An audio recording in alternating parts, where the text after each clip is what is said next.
What's up, everybody? It is, again, another good show. Been starting this new, well, we've only done a few weeks worth, but been doing this new thing where we're calling things good. Good job, me, pretty much. But no, I have a new stream on Wednesdays called The Good Joe Show.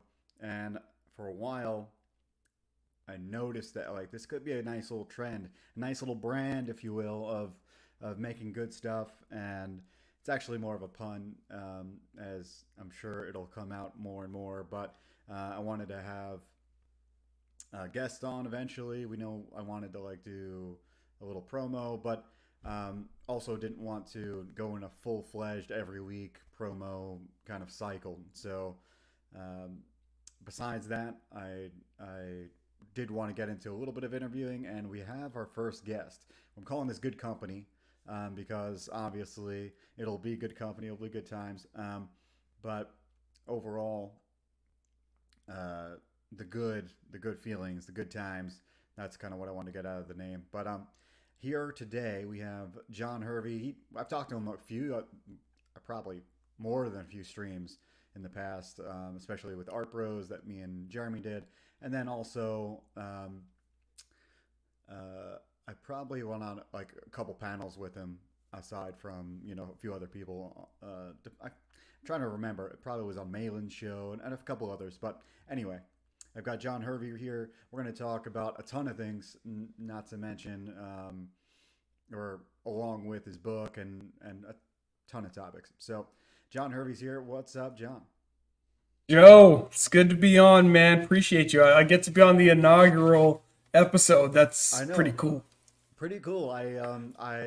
There's right now people are not here. However, people will be. I'm sure. Though Sundays are, to me, I think the Sundays is a hard time. And I just came from Pete's. Pete has an auction right now, so that Oh, Pete okay. Cementi's got an auction right now. So I went in. I kind of wanted some art, so I went in there and Yeah. chatted a little bit. But I was like, man, I got my own interview to do. So, but either way, I interviews are great.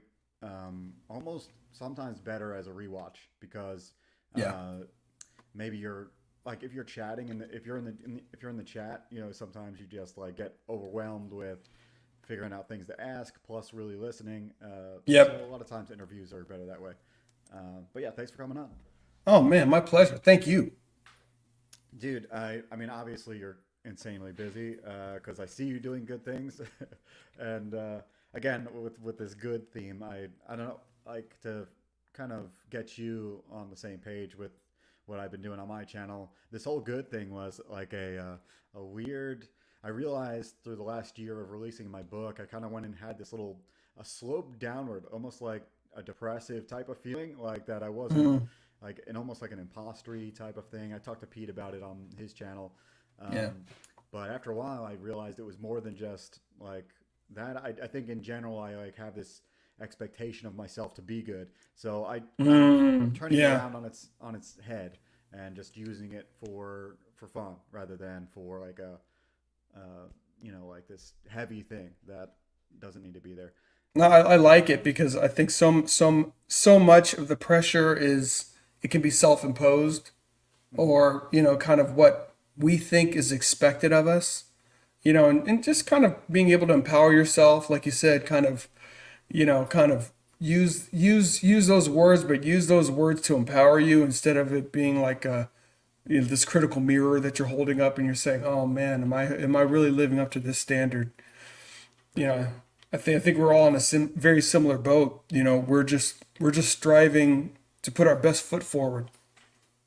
Yeah, I think like it's interesting because I'm like hesitant, as you can maybe tell. I'm like hesitant to even talk about these like a negative side of me. So I feel like that part of it is I think there with a lot of people. At least Yeah. I mean, um, at least even if they're not talking about it, I know it's a feeling that comes up sometimes where you're like, it's better to try to put your positive side out there. And like you said, sometimes you can take that shadowy bad side and all this kind of judgment and kind of flip it on its head. And I think that's the better approach, probably.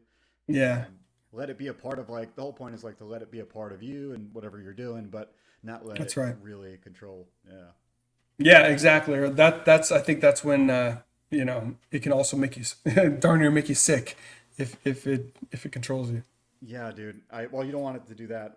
I wrote down a ton of questions to ask you because, like, Sweet. every time I'm on a panel with you, I'm like always thinking, dude, I'm gonna ask him about the book, and then I'm gonna ask him like the generic questions, and I never get to ask like this kind of a little bit deeper questions, a little bit more like things talking about like second order of topics. You know what I mean? Like Yeah. not just your origins, but like dig a little bit deeper, two layers deep maybe.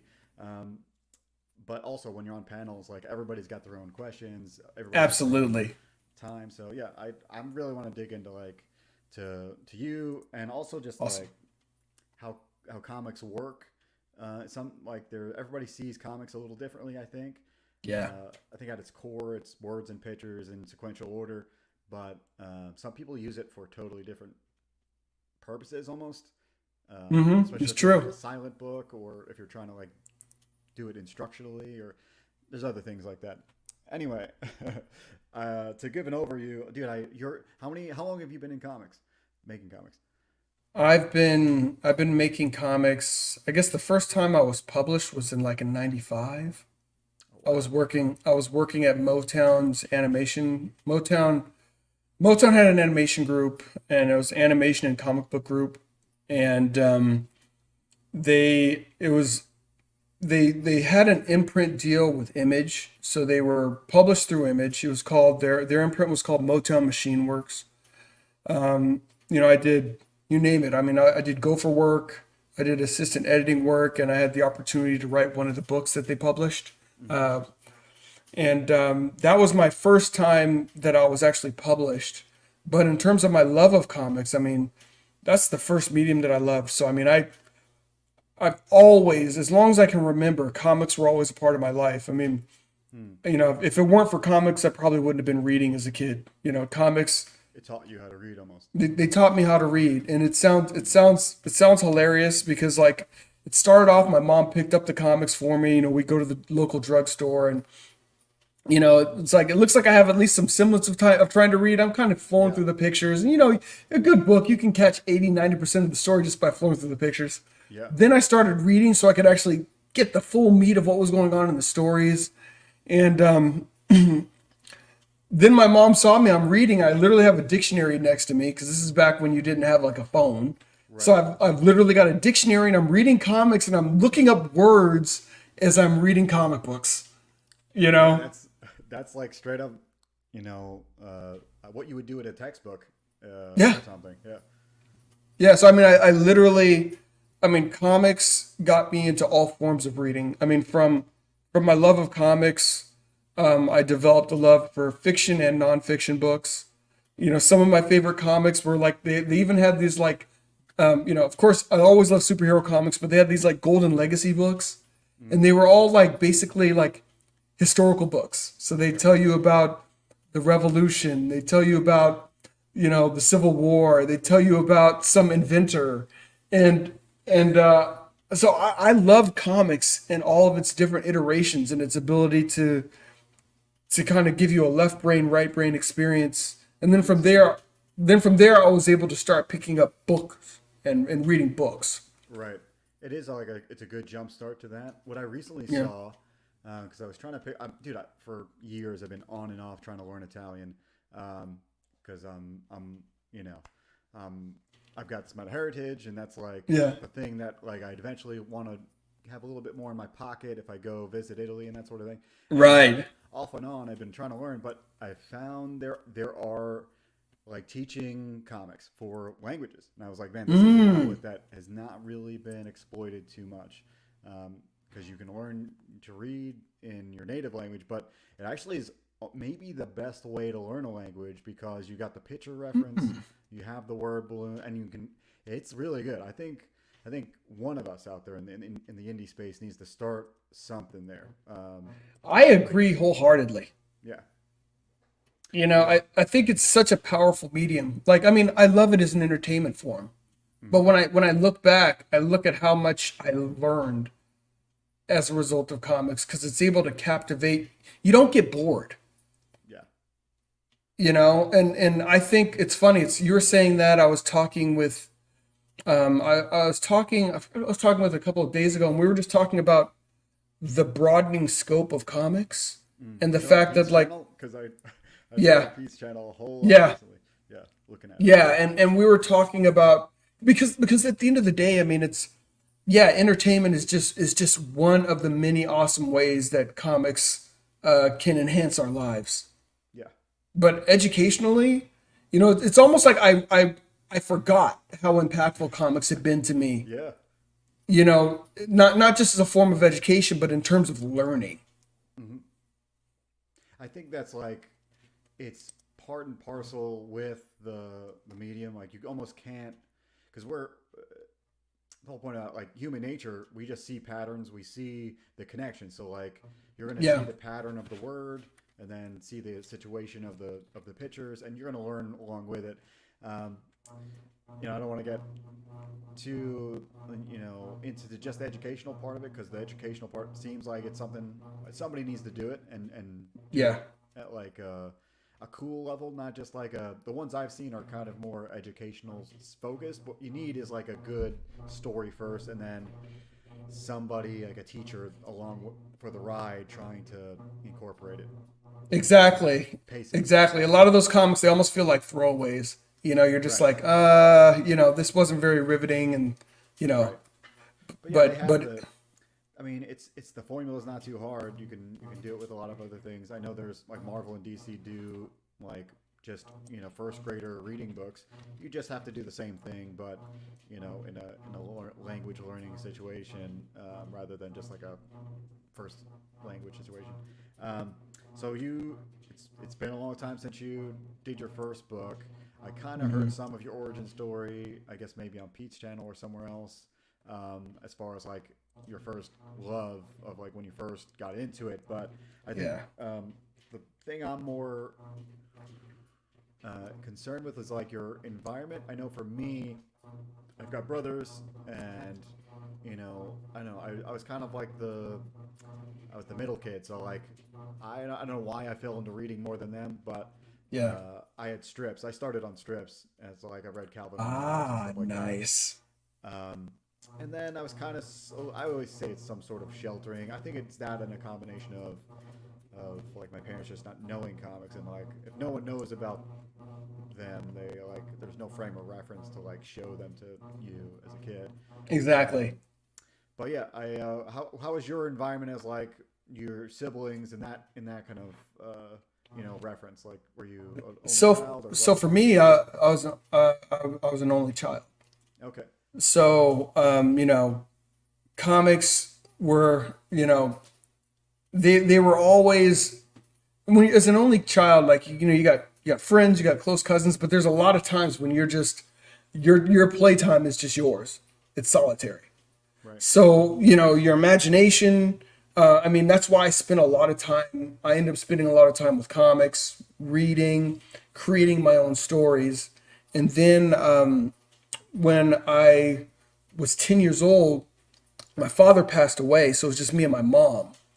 And yeah, and then comics really took an even bigger, I'd say, that's a hole you can't fill.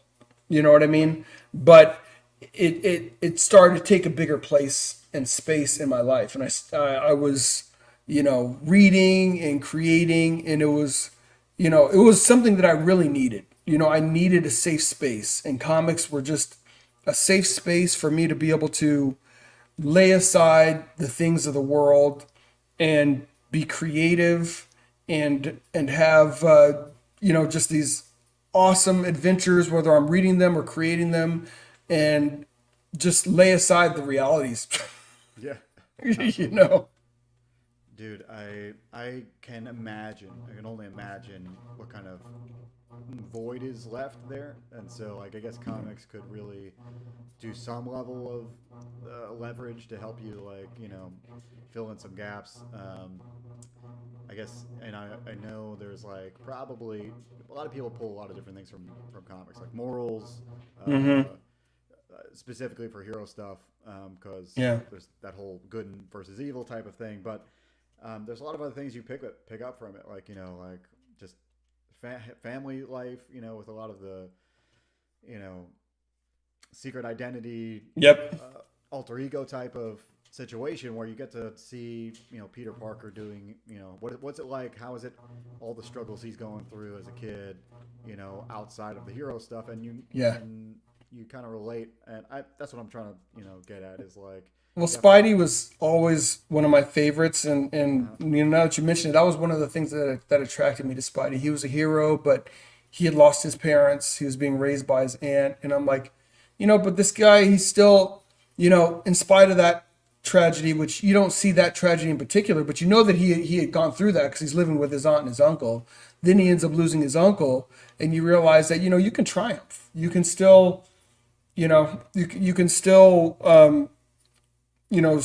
Strive, and this is on top of the fact that just kind of like me. I mean, the dude's a nerd. I mean, he's not like, Yeah, he's not like a guy that's super popular at school or anything like that. The dude is a nerd, and I was just like, man, I have a lot of I just associate a lot with Peter Parker.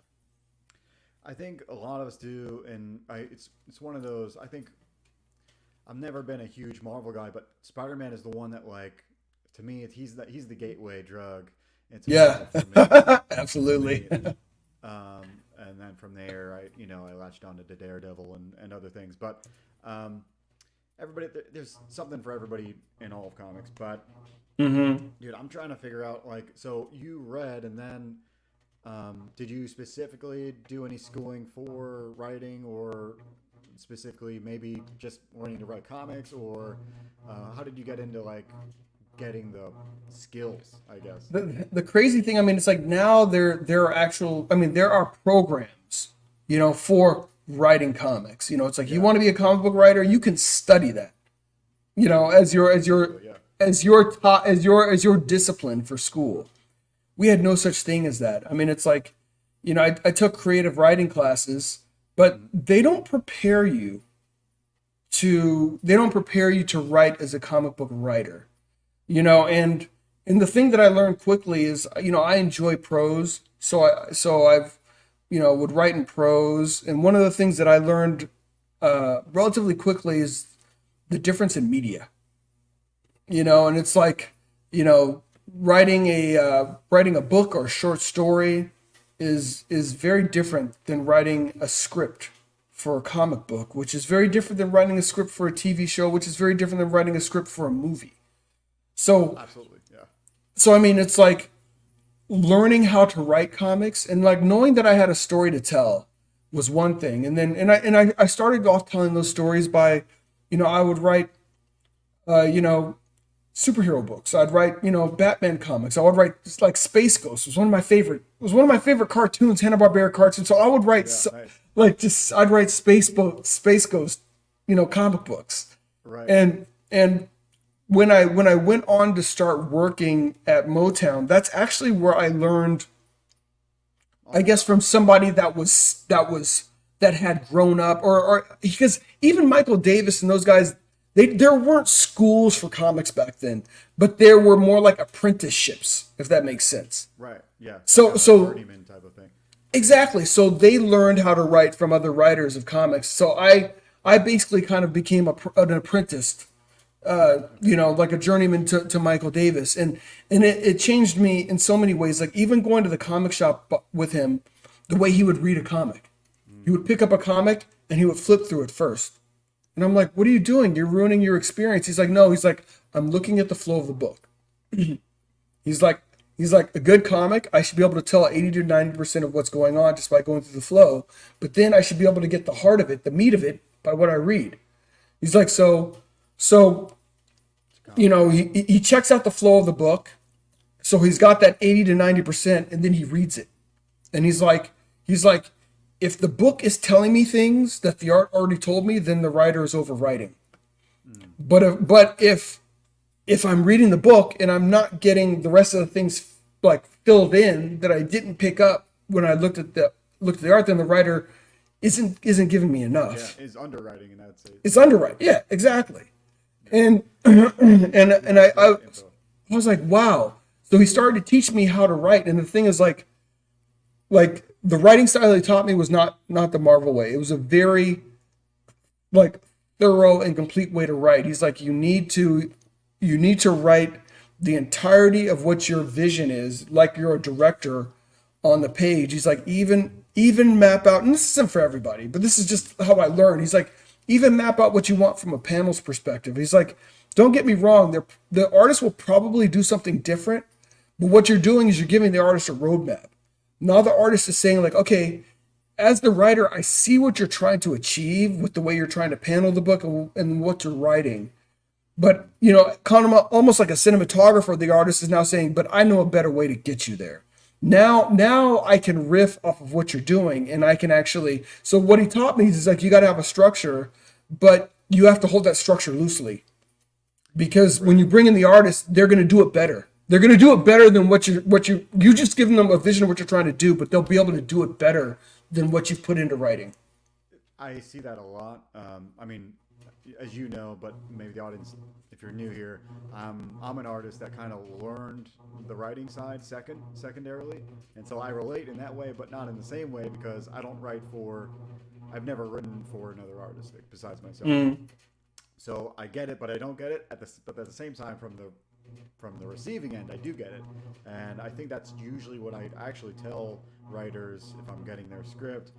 They're like, do you want less or more or vague? Or I was like, no, I prefer you give me as much as possible. Like my favorite thing to do as an artist is to read a novel.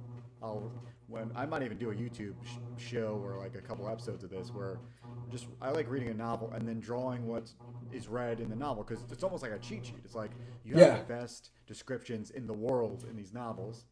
Absolutely. Lord of the Rings or whatever, and then you go draw it. You just read the best comic book script ever without the formatting, without the help. Yeah. But yeah, I think that's a fun exercise, and that's kind of where I like to come back from it. Yeah. And I think what that does is that empowers everybody to do their best work. At that point, the artist isn't trying to guess what the writer is trying to do. Because I feel like sometimes, and this is just what I learned, but it's like, I know some folks that do a really good job. They'll write more the Marvel way and leave it much looser. And I think it depends on your relationship with your artist as well. Yeah. But I feel like it puts a lot of onus on the artist to now say like, okay, now I've got, it's like I'm almost doing part of the writer's job. For sure. Here's my perspective on that. I think you're right. However, if they essentially they just need to put that effort into not the actual writing for the panels itself, but you need to give a giant backstory. Like they need to put the writing into like this preamble page or whatever. So it's like instead of describing everything on the page and how it would work out, you just need to be like, let me tell you 3,000 words about Daredevil in the backstory, and now you have all the information they have. Like you're pretty much in the artist's head. Yeah. No, that makes sense. It's funny. I read. Was it the script to Reservoir Dogs? Oh man, Interesting. So the funny thing about this script is like it's a 200 something plus page script. Whoa. And I'm trying to remember if it was Reservoir Dogs or if it was Pulp Fiction. But the thing that Quentin Tarantino did is the whole first part of the script was just telling you about the world. Was basically I think he was just saying to the creative crew, these are all the things that you need to understand before I'm even going to start to give you, because usually you read a movie script, it just hops right into it, right? Right. But he gave a complete preamble of the characters. Okay, this is this character, blah blah blah. This is what they, So by the time you got to reading the script, you're like, okay, I've got a good handle on these characters already. So you're right. One way or the other, you've got to give, in the comic book format, you've got to give the artist all the tools to be able to be creative. And the way Mike Davis taught me to do it was just, okay, script it out, but let the artist know that this isn't the gospel. You know what I mean? It's like they've got to know that like this is how I envisioned this playing out, and the artist can say like, hey, like this happens with Rod a lot. He'll be like, I see what you're trying to do there, and I've got a better way to do it. Or he'll be like, man, that's not going to work. Yeah. That's just not going to work. Or sometimes you nailed it, and and it's like it's exactly going to work the way, or Yeah. at least the best possible way he's seen. Yeah, sometimes you get it right. I'm sure. Um, Every now and again. that's that perspective on how you write for artists and just writing in general for comics is pretty unique. I think the if I was going to talk to a writer as an artist and try to relate that kind of struggle of like how do you write for comic books rather than script writing and or writing for a novel, and it's one of those like it's this weird feeling because I got into writing comic books, and so I had to like figure out. I spent a year and a half, 2 years just like getting to terms with like just Hmm. doing it at all, and not even writing anything. But the thing I can relate to is like as an artist, my biggest question as an amateur artist was like, how much black do I use? Like I went in there and Mm. I like that was my first. I was like, I know how to draw a person, but like how exposed should I make the lighting? So how much black should I use? How do I determine that? Like, and there's no answers out there. If you go to the art world, there's no answers for that.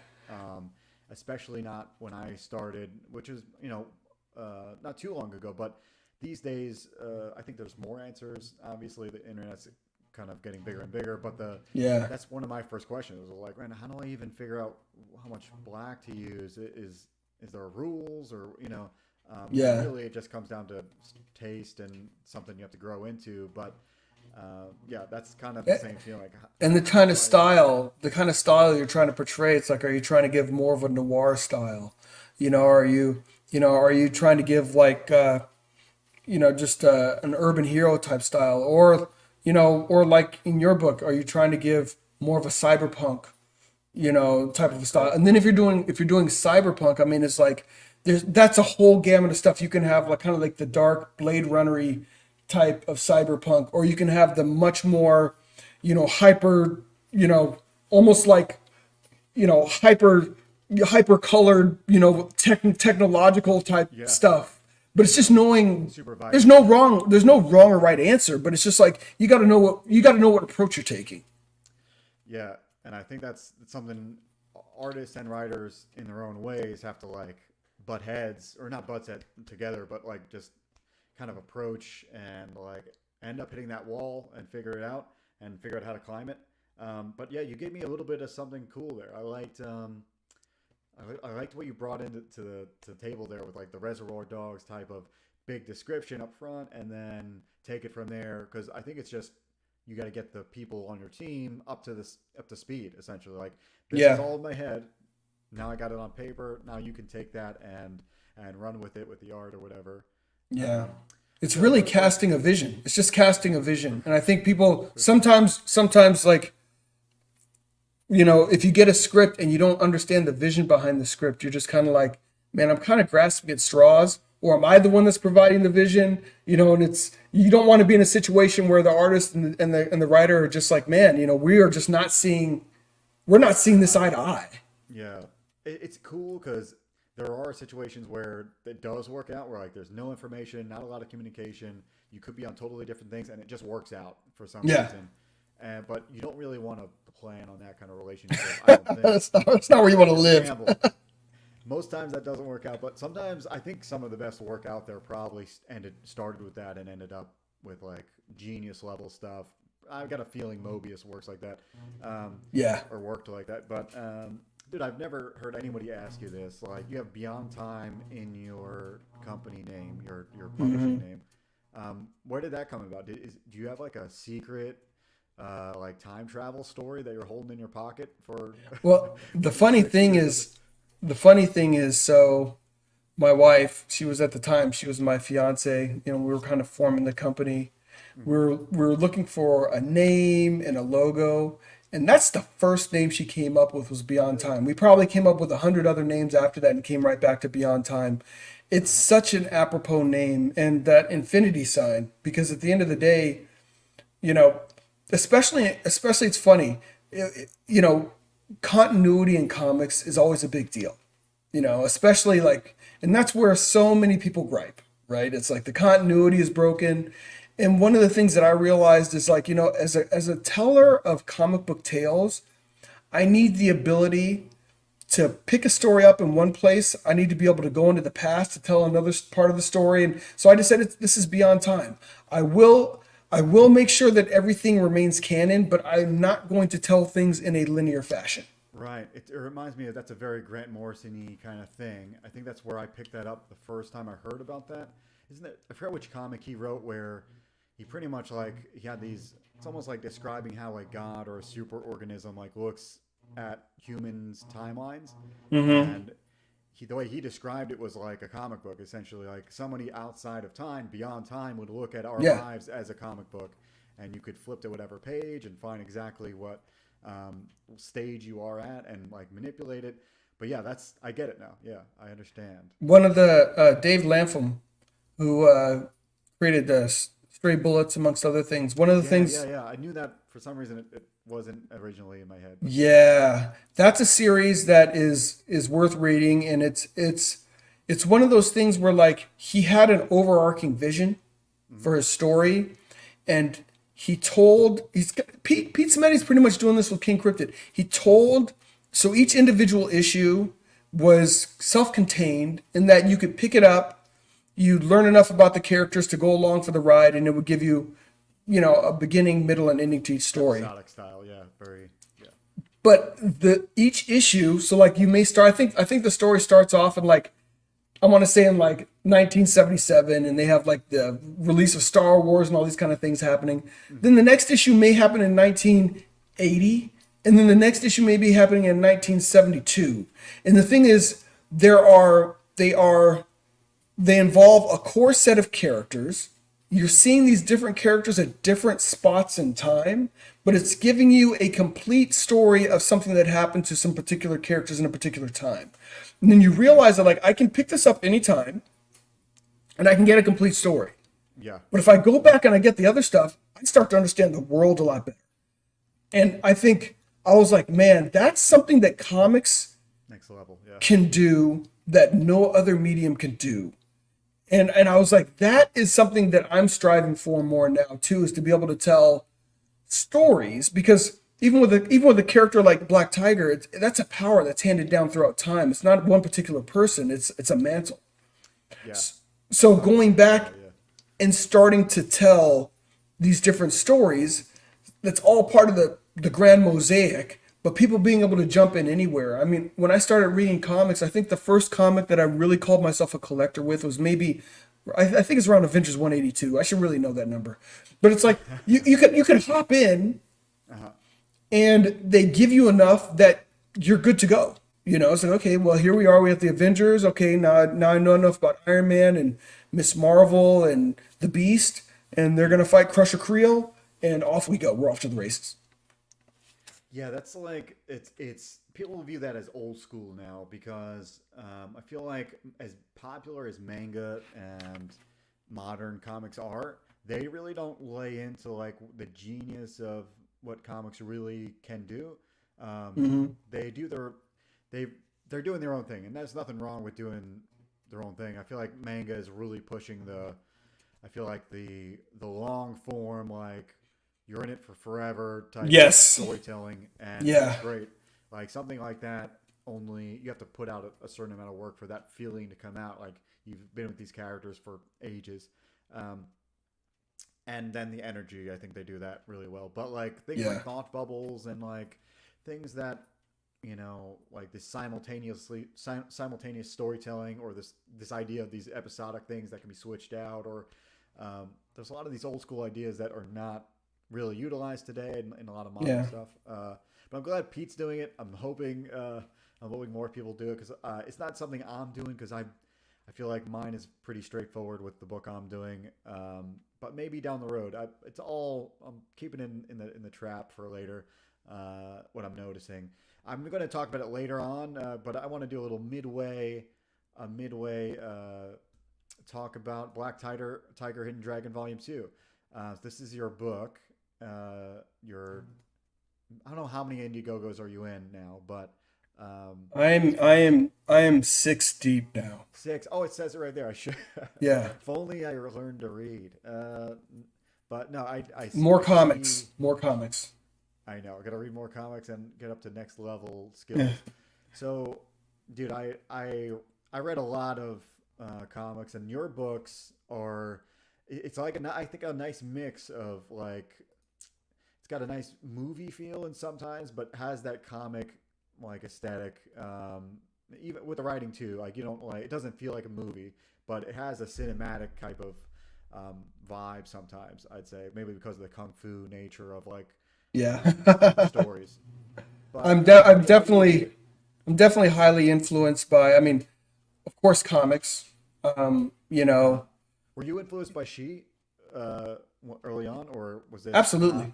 Yeah. I was influenced by She. I mean, I love what Billy Tucci does in terms of his kind of artistic flow. I mean, having and as someone that loves martial arts, and you see that someone has taken the time to to delve into the beauty of it, and to delve in the beauty of, and this is the whole thing. And there's all this nonsense going on about cultural appropriation and all this kind of nonsense. I mean, it's like, you know, being able to tell a story, and we're all storytellers. Some of the stories we're telling, we're kind of like the watcher. We're from the outside and we're looking at, and being able to look at something, taking some elements. I mean, there's a lot of fiction, but taking some of the non-fictional elements and building on it and bringing some of the cultural pieces into it. To me, that's what storytellers do. That's what a good storyteller does. That's not misappropriation. That's telling a story. And I loved. So I mean, there were a number of stories. So there was She. There was, oh man, what was the guy's name? His last name was Mac, and he did another kind of a Okay. kabuki, and the artist writer's last name was Mac, and he did another really kind of awesome book around the same time period, that had some of the similar elements. And this is the whole thing. It's like, all I really care about is if a story is well written. It's Right. not like, oh, this guy is poaching from that guy. I mean, we're all taking elements from different things that Putting we your own think are spin. Yeah. cool, and putting our own spin, whether it's a spin on a trope. So I'm totally cool with that. Mhm. And even before that, I was a big kind of Avengers fan, but my buddy, he was a big Daredevil fan. So I read a lot of his Daredevil comics, introduced me to Frank Miller. Frank Yeah. Miller really showed me the power of being able to choreograph a fight in a comic. And that was huge to me Yeah. because I was a big Hong Kong movie guy. So I love fight choreography, Mhm. and I love them in a movie. So you watch the Shaw Brothers movies, you watch these Hong Kong movies, and you Yep. see that. But then Frank Miller kind of brought to the fore, like, man, you can do this in a comic. Yeah, you don't realize it. I feel like these days, I think the kids would bring up manga because like Dragon Ball Z and stuff. They're pretty specific with the choreography, and I think that's what you're talking about. Very Yeah, specific choreography. Yeah. yeah. So I appreciate those elements. So I bring those elements into my books. Yep. So it has a little bit, the fight scenes have some of that kind of old style Hong Kong, movie feel to it, or or Frank Millerish type feel to it in the fight sequences. I definitely, I, I definitely dig what you've done so far. I'm looking forward to. Um, I feel like because this is such a long running. When did you start Black Tiger Hidden Dragon? So for Hidden Dragon, or for the whole Black Tiger Oh, property? Black Tiger. I guess that's what I really meant. Yeah, I know Hidden Dragon was Yeah. the Well, revamp, right? Or the yeah. So for Black Tiger, so Legacy of Fury was the first story arc, and Rod and I first started producing that in, oh man, I think we first published in '05, something like that. okay. And that was kind of the old model. You get your book in Diamond, and then it gets distributed to the comic book shops. So that was my first foray into self-publishing. That's just not a model that's conducive to indie guys like us. I mean, For you sure. can't make money that way. I mean, you're making 30, less than 30 something cents, on the dollar, and you're paying for everything. You got to pay to be in the book. Yep. It's a Bible. The thing is like an encyclopedia, and you're at the back of it. I know. Very true. So Yep. So back in the day, I don't know how comic shop owners do it now, but they would get this thing on a monthly basis. They look at all the Marvel stuff, look at all the DC stuff, look at all the Image stuff, look at all the Dark Horse stuff, look at it, and then finally get to all of us, just wahoo indies in the back, and they're already thousands of pages deep into this thing, and then do you pay for an ad, a full ad, how much, Is it once worth you it? work Yeah. out the numbers, you're just not making any money whatsoever. Yeah.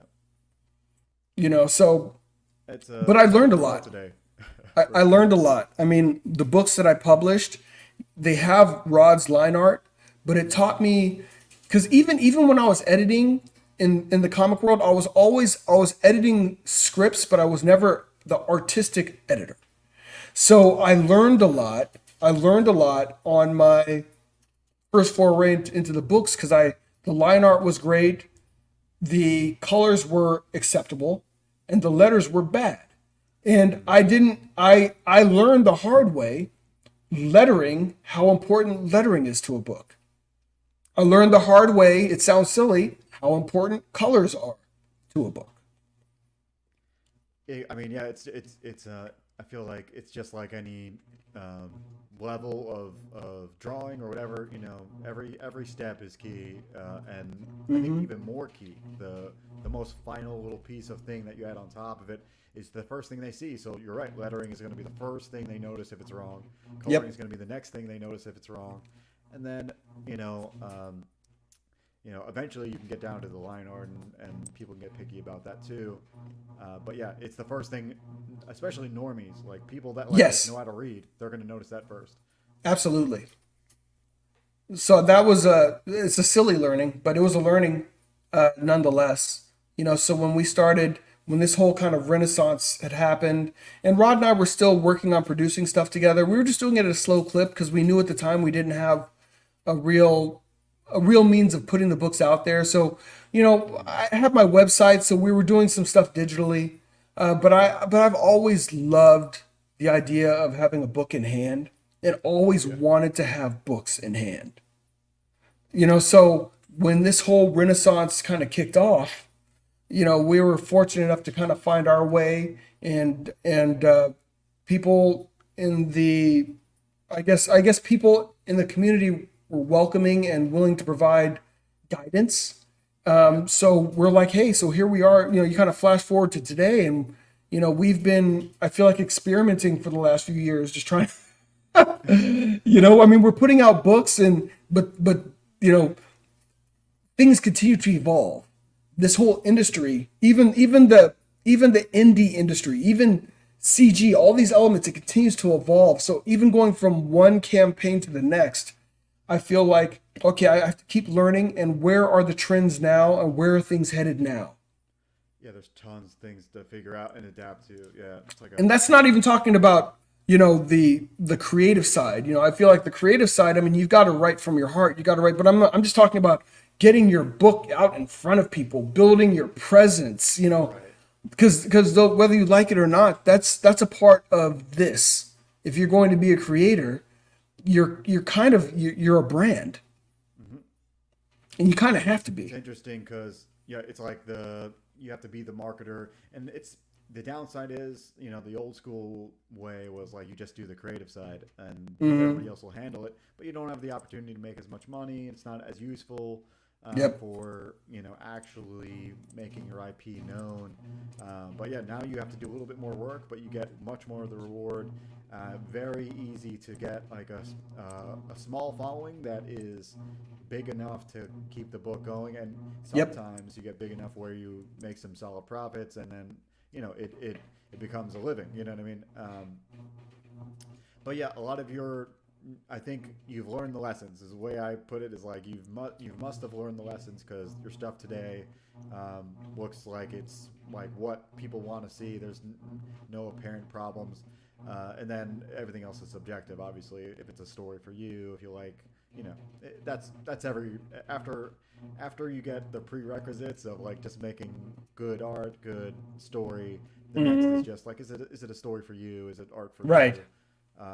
But I guarantee you, it seems like you write for a wider audience than just some sort of you know, the most niche thing ever. You know, there's a lot of those books out there where like, yeah, this is a talking, you know, whatever. Thinking of Chainsaw Man now. This is a talking chainsaw, and you know, you can, you know, there's just like Yeah. these weird, these weird stories that like, I mean, a lot of people do like now, but it seems like your story is very wide as far as an audience capture.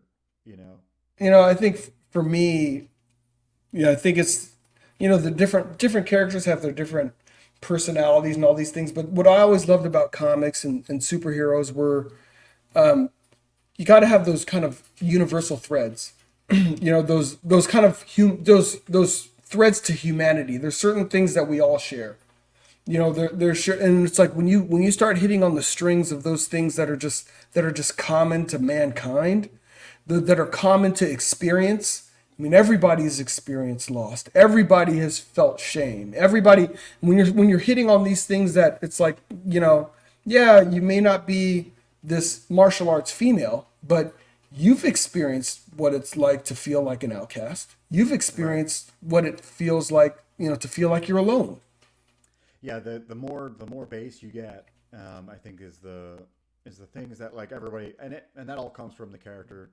I think end of the story, like the plot is the cool continuity type of, you know, it's not really theme, it's not really character, it's everything else. It's the masculine type of like here to here to here to here, and we're going Mm-hmm. somewhere. It's going to be a journey. It's going to be epic. But the character stuff, I think, is the stuff that really, that's when you start getting attached. You're like, oh, okay, Absolutely. now this is a real person in my head, even if it's just on Yes. the page. Um, so yeah, I want to like we're gonna come back to it and talk more about it, but I want to introduce people to at least the page, um, and we'll come back and do a little deep dive before we head out. But dude, I got so many other little things to talk to you about Awesome. before that. I didn't want to keep you too long. How long do you have? I wanted I'm to pretty good respect. this afternoon. Yeah. Huh? I'm good. You're I'm good. Oh, good. awesome, Yeah. dude. I didn't want to like. I probably have. Um, I think we could go for another half hour to an hour, and I somewhere in between there. I think I can do. Um, I'm good for that. cool. So yeah, more more to discuss. So I feel like with your book, um, there's plenty of things you learn with create the creative process in Yeah. general, but um, I feel like because you don't have, I guess you're writing with your interests, right? You're kind of interested in kung fu, kind of interested Mm-hmm. in this type of this a little bit of supernatural storytelling. I said, Yep. yeah, right. So Absolutely. is that from direct interest, or is that like something that you maybe started with something else and then you ended up here, like in some sort of way? That's pretty much direct interest. Direct. Okay. I figured the best place, for me to start, and at least in the creative process, is stuff that I love. So I mean, these are long time loves of mine, like the martial arts. Watching kung fu theater as a kid. Yeah. The superhero comics. I mean, even the gangland comics of the books. I've always enjoyed mafia stories. So I mean, it's like all the beauty of comics is you get to take these different elements and you can amalgamate them in a world, and you don't have the same constraints that other media have. It's like, okay, well, hey, is this going to be a gangland story, or is this going to be high adventure, or is this going to be, I'm like, yeah, it's a little bit of all of it, Yeah. because I've got You all could these elements in this world. put them ethereal. We can go to like another dream space or whatever, and do all these weird set pieces and whatever. Um, all the little things that you can do, kind of fake it in movies that costs thousands and thousands of dollars, is just probably an afternoon for an artist. Absolutely. And so that's the best part. We get to collaborate and figure out.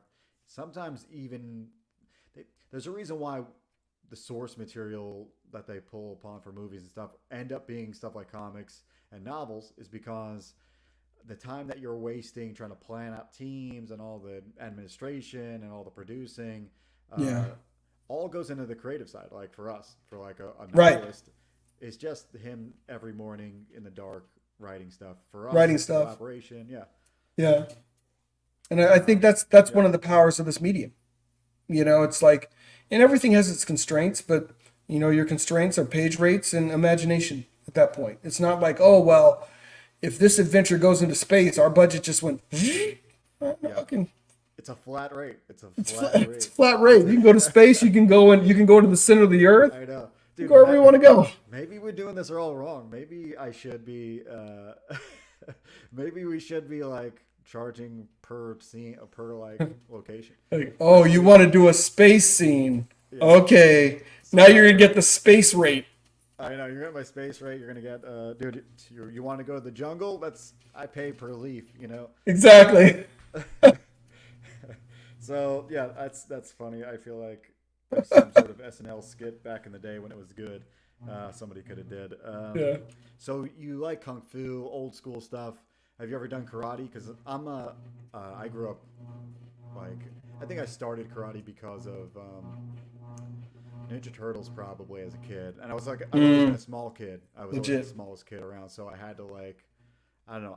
I had large friends, but like Yeah. at some point when you're small, you're like inherently like I need to like learn some stuff to hedge my bets. Exactly. Yeah, I can't just be Yeah, waiting for your friend to be hanging around or whatever. true. And it doesn't. We have this joke too when we are.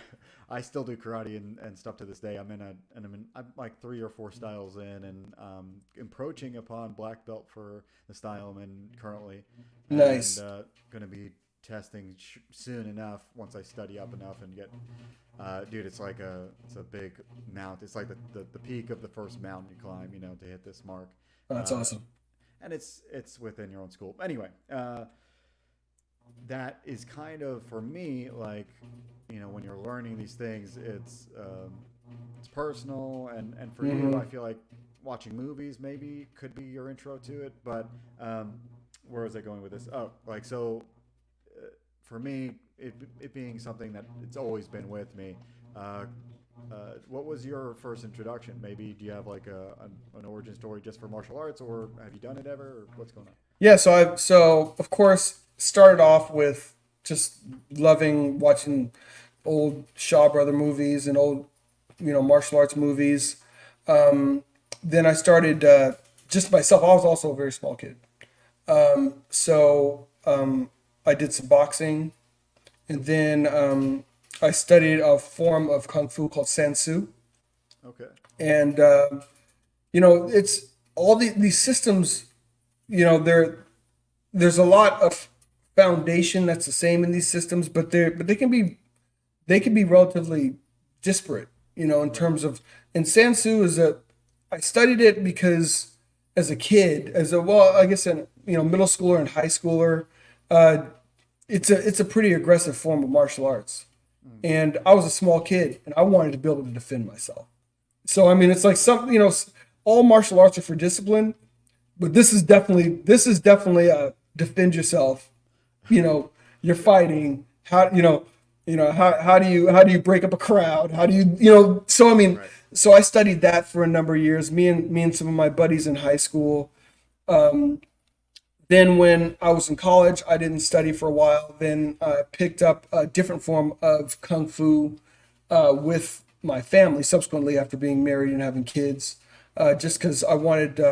It's a great discipline, and it's also I just wanted my kids just to know, how to A, defend themselves, but B, also how to be, respectful, because it's funny, some of the deadliest people you realize are some of the most humble because they know how deadly fighting is, and they know how easy it is, no matter how good you are, to find yourself on the wrong end of a fight. It's very easy. And it's you bring up. I mean, it makes sense because, like, well, first off, we're smaller, and being a smaller person, we always say it like whenever there's like, whenever somebody goes into the dojo or something and they're new and they're huge, we're like, why are you here? Almost like you're.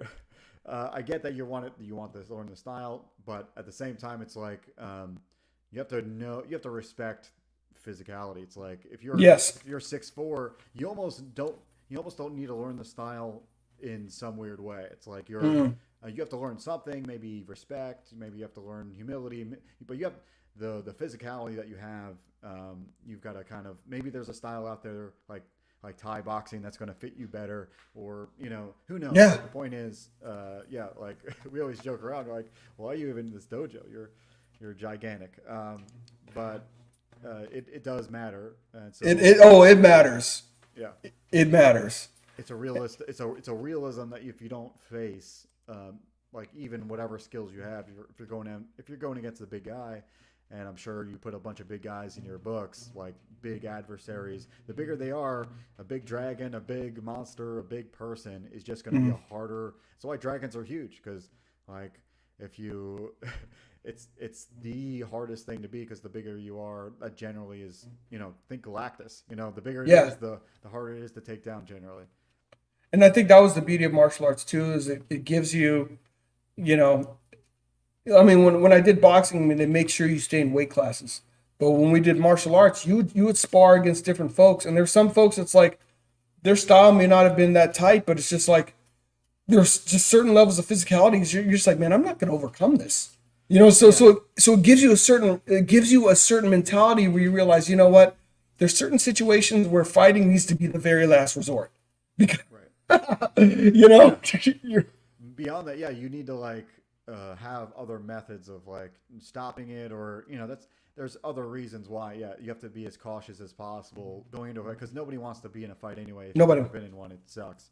Yeah, it does. It's not glamorous. It's funny. So like, Yeah. so Fu Jiao Pai was a style that I studied most recently with my family, but like in Sansu, it was all about how do you stop a fight, and like so it's like, very unorthodox things. So it's just like, there's somebody that's near you. They're like, break a bone, Yeah. break a big bone. People hear that stops stuff. So you're just like. Yeah. I mean, it's not the conventional kind of discipline that you're looking for in martial arts, but it was just more of like a listen. You want to get out of here alive? Right. Survival. Yeah. There's other things besides like the actual technique, and there's like practicality involved.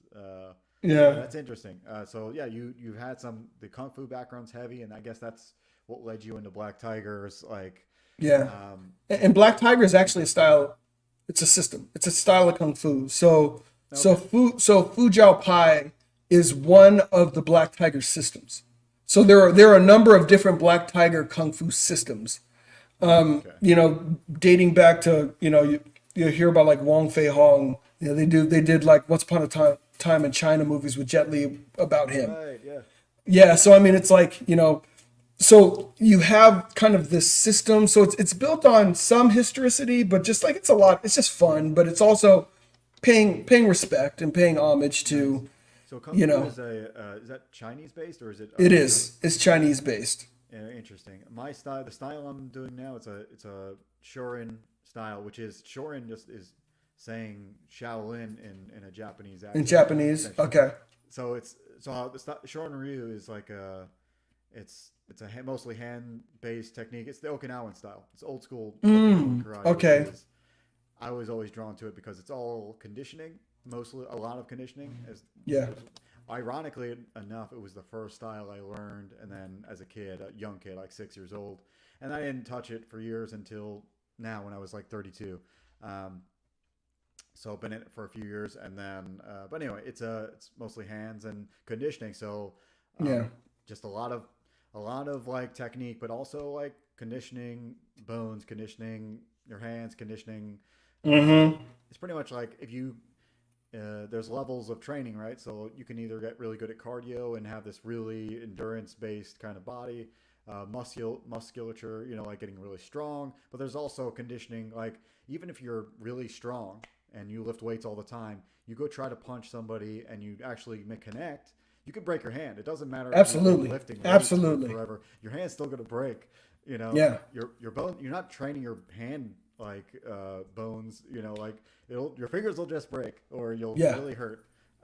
That's always something funny to me. It almost works harsher the other way around. It's almost Absolutely. like how an intellectual, like somebody that's maybe a climate a climate scientist or something, or somebody that is like really smart, sometimes it can work against you. You're so smart, you can convince yourself that there's no other possibilities. Mm-hmm. It's almost the same way. So if you're lifting weights all the time and you've got a crazy arm, you can lift 300 pounds. That's just that's 300 more pounds of a hand going into a wall to break your hand. Exactly. You can do way more damage to yourself. Absolutely. It's insane that most people don't think about that. But anyway, conditioning matters, and that's what Conditioning is key. It's like even our Sifu, our family Sifu is like Sifu. sensei. Is that the? Yeah, so it's teacher. So Sifu is your teacher. He's your sensei.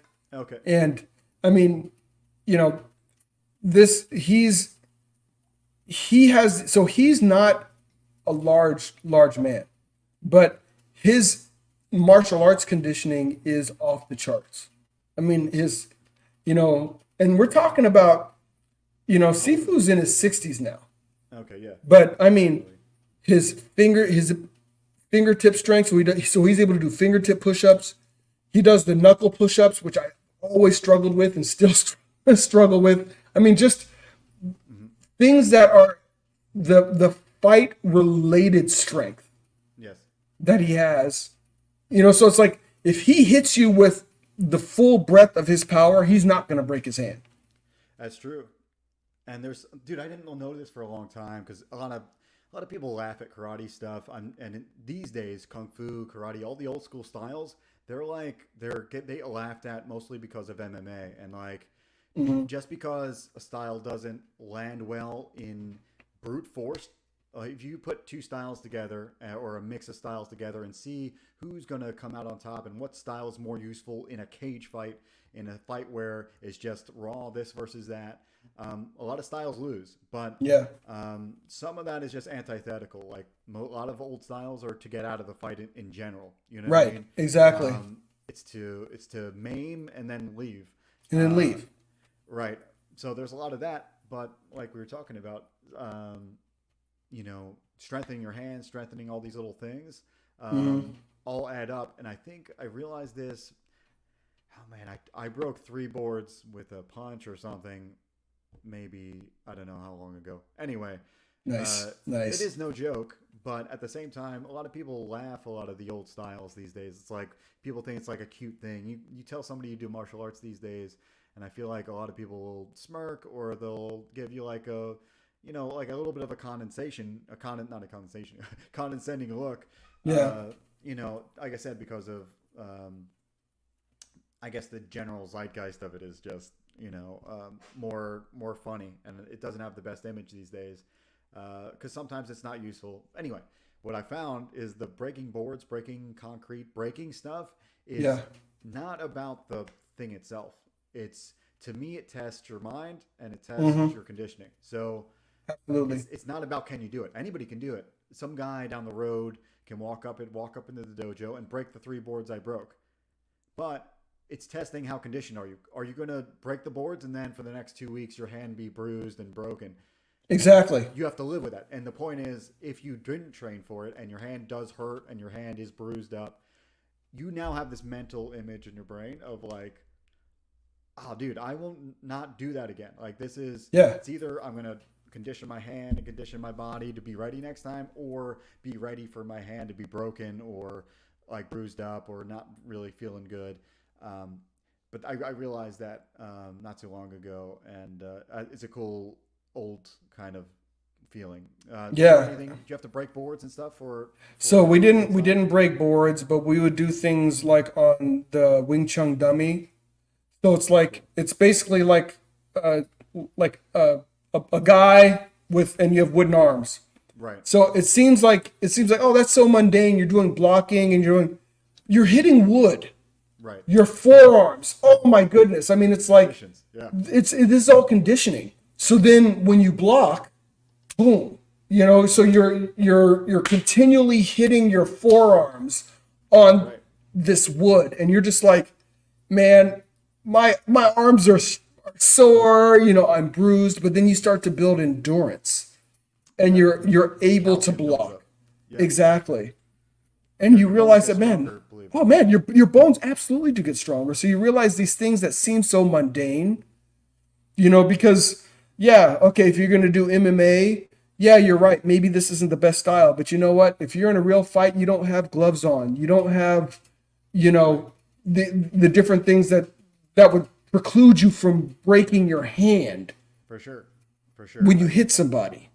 I think there are, yeah, just certain styles just work better for general purpose stuff. I think jujitsu is a great example of like just if you need to pick one style that's going to keep you safe and doesn't cause any damage over time, and you don't want to do a lot of striking and conditioning.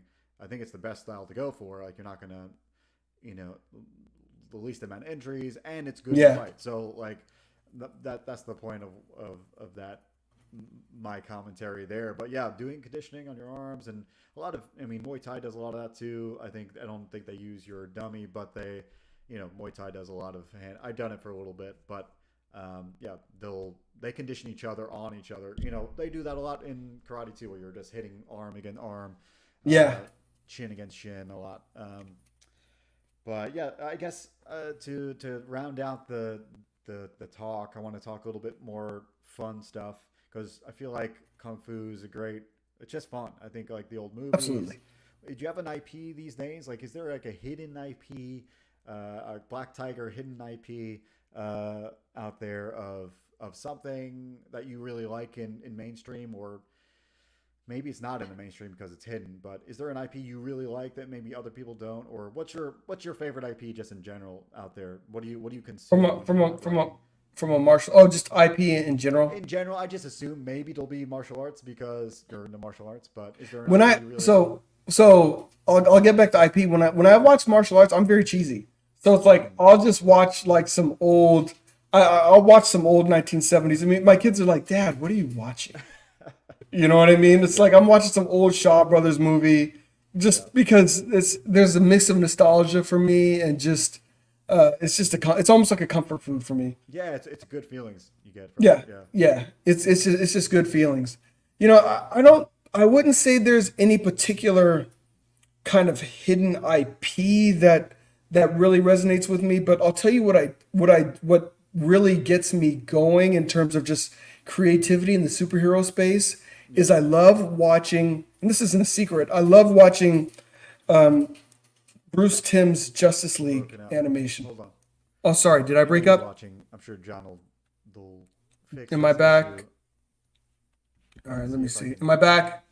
Yeah, I think so. Yeah, All try right. to maybe recap it like the Marvel things Sorry that about most that. people maybe already know about you. But what's the IP? So the IP that really gets me going as a creator is it's actually the Justice League animated series from Bruce Timm. If you Ooh, take if Justice you League take specifically. You bring up that one. Huh? yeah, if you take the Unlimited. Justice League, the first two issues or the first two seasons of that plus the Justice League Unlimited, Yeah. I think that was some of the best translations of some of my favorite DC comic book characters into an animated format. Yeah. And some of those stories I have as the comics that In your own inspired mind. those. Yeah. And you remember you were talking earlier about basically just the direct translation. I mean, if you look at the for the man who has everything, that was a Superman episode. Hmm. That was I have that Superman annual. It was written by Alan Moore. I want to say Gibson was the artist. Really? Yeah, and Huh. they modernized the Robin costume because he was no longer wearing his green drawers, and it wasn't Dick Grayson, but Yeah. but otherwise they basically just took that comic and just made it into an animation. And I was so satisfied. I was so happy I could to feel see that. that comic made into, and my thing is like, when it comes to good comics, I mean, especially for animation, it's like you don't have a lot of work to do. Yeah. I mean, if you take a really good comic book and you just directly translate that into an animation, I'm happy. Yeah. That's why I really like motion comics for that reason because like they don't take anything but the art that's in there. They don't have to create anything new. I speaking of Gibson, or not Gibson. Who did Watchmen? Is it Um, Gibbons that was how am I already forgetting? is Um, Dave, right? Um, Either way, yeah, the Watchmen motion comic is pretty good. It's on HBO. It's if you or I think it's been other places too, but I think the HBO one, dude, it's so good, and you don't get anything extra because obviously it's just a motion comic, but it's well done, yeah, it was Dave and Gibbons. yeah, Gibbons, yeah, there we go. Yeah. So Uh, basically, the team of Watchmen did that Superman story. Sorry, Dude, yeah, it's the same team, and I bring same it up team. because, like, dude, it's animated shows are really cool, but sometimes they get a little weird. They add whatever they want, but as you're right, sticking to the source is I think all you really need to do. It's so I understand. So, is there Yeah. anything current out these days that like if you watch that you is there any like random show that you and your or do you always watch the old stuff for your kids and No, or other things? no. We watch kind of a combination of things. In terms of comics, my comics have all been indie, as of Okay. late, and that's just there's some other older stuff that I've been reading reprints of, but I've been, pretty deep in reading some really good indie books. So Cool. that's where a lot of my comic consumption has come from. Any novels Um, in the mist? Do you read novels at all? Or I you do, don't? but a lot of my book reading though has been more and more nonfiction. So I mean, I was about to say, yeah, yeah. and I mean, and it's not that I don't enjoy it, but it's just my fiction reading has been comics. Okay, yeah, You I know, get it. I feel like the only reason what I brought up before about like an artist reading a novel and then we get to see the images and then we can actually take what we read and it's almost like a cheat code. It's like a cheating yeah. way to come up with ideas for artists. So I think for that reason I read fiction novels to this day still. But yeah, I get it. I get nonfiction because I mean, why not relearn history or whatever, different things about marketing or whatever you want to read. Yeah. And that's the thing. I mean, it's like there's so many different things that you can potentially read. And I grew up, especially once comics really got a hold of me. That's when I really started reading a lot of sci-fi. So I mean, I was big into like Piers Anthony, Isaac Asimov. I mean, I was reading all Yeah. kinds of like sci-fi, and then I started reading more like detective books. So I got into the basically the books that were for the TV show Spencer for Hire. I Okay. st- I don't know that one, but yeah. yeah, so it was a TV show back in the day, but it kind of backed me into some detective books that I really enjoyed reading. In terms of an animation that I've really enjoyed, probably the animated show that I enjoyed the most as of late. Hmm. It's been a couple years now. Was Arcane, Okay. Yeah. and A lot of Arcane was people bring that up. Yeah. it was so I never played the game. I never played League of Legends, but you don't need to. I mean, it's just a beautifully rendered. It's just an artistic masterpiece. It was fun. Yeah, You know. I'm still getting through it. I think it's like one where I there's so much there or something. I feel like sometimes things I don't know, conflict with when I'm watching something and I just don't finish it. But I think I'm Yeah. halfway through it. But it's one of those where I can watch it with my girl and like hang out and it's fun. Um, Exactly. yeah, for sure. But yeah, novels in general, detective stuff. I think that's one I'd want to see what your take on if you write a detective story. That seems like something John Hervey should do. Um, You but know, yeah, I have some stories that are kind of in that vein. okay, Um, I've written across different media. okay, So I mean, um, the Spencer Burks books are by a guy named Robert B. Parker. So I mean, it's like if you like detective books, he's the one that really got me into, reading detective type stories. But like, I've written a couple of that I've never published. I've written a couple of novels myself. One was a yeah, kind of a post-apocalyptic book, and another one was more of like a sci-fi-ish detective type book. So it was slightly futuristic. So there were some things technologically, but it was still very much a recognizable society. It wasn't like we were full Blade Runner, right. and it was a detective book. Eric And Blanco, what's up? Thanks for hanging out. hey, what's up, Eric? What's going on, my man? You own the chat, buddy. Yeah, I know. Thank you, dude. Thank you for Yeah. stopping in. Definitely check the rewatch because this conversation is actually it's spanning many things. So that's great. Yes. But yeah, I don't. So that detective, continue on with that detective line. Yeah, Finish so off the last piece. so I enjoyed detective stories like Robert B. Parker books. I incorporate some of that. I incorporate elements of that, and you'll see more as I do more Black Tiger stories. I mean, Jen, she's an assistant DA, but Yeah. you'll start to see more and more of her using the detective elements, and even when I was reading different Batman comics back in the day, detective comics, I always enjoyed Batman the detective. Okay. Yeah. That aspect of it. Yep. Yeah. So Guapo, this is why we needed you before, because I don't know how much John can hear how bad Really? my Because I can audio. hear him in my headset. That's great. Yeah, I think it's because you got headset. So Mm. tell me if it's okay now, better, worse. Dude, I made two setting changes last time I did a stream, and then since then it's been weird. Um, all right, but yeah, I'll be checking it out. Hopefully, it's not too crazy when I watch the rewatch. Um, but yeah, thanks for letting me know. Yeah, no, that's perfect. So yeah, dude, so you have more plans to go deeper detective in in the Hidden Dragon storyline, or is it going to go to You another? know what? I think what my intention is just employing different genres throughout. I Okay, mean, if you read Legacy of Fury, that was more of a gangland story. I mean, yeah, there's superhero elements to it, but that was mm-hmm. really my ode to gangster stories Okay, because I love them.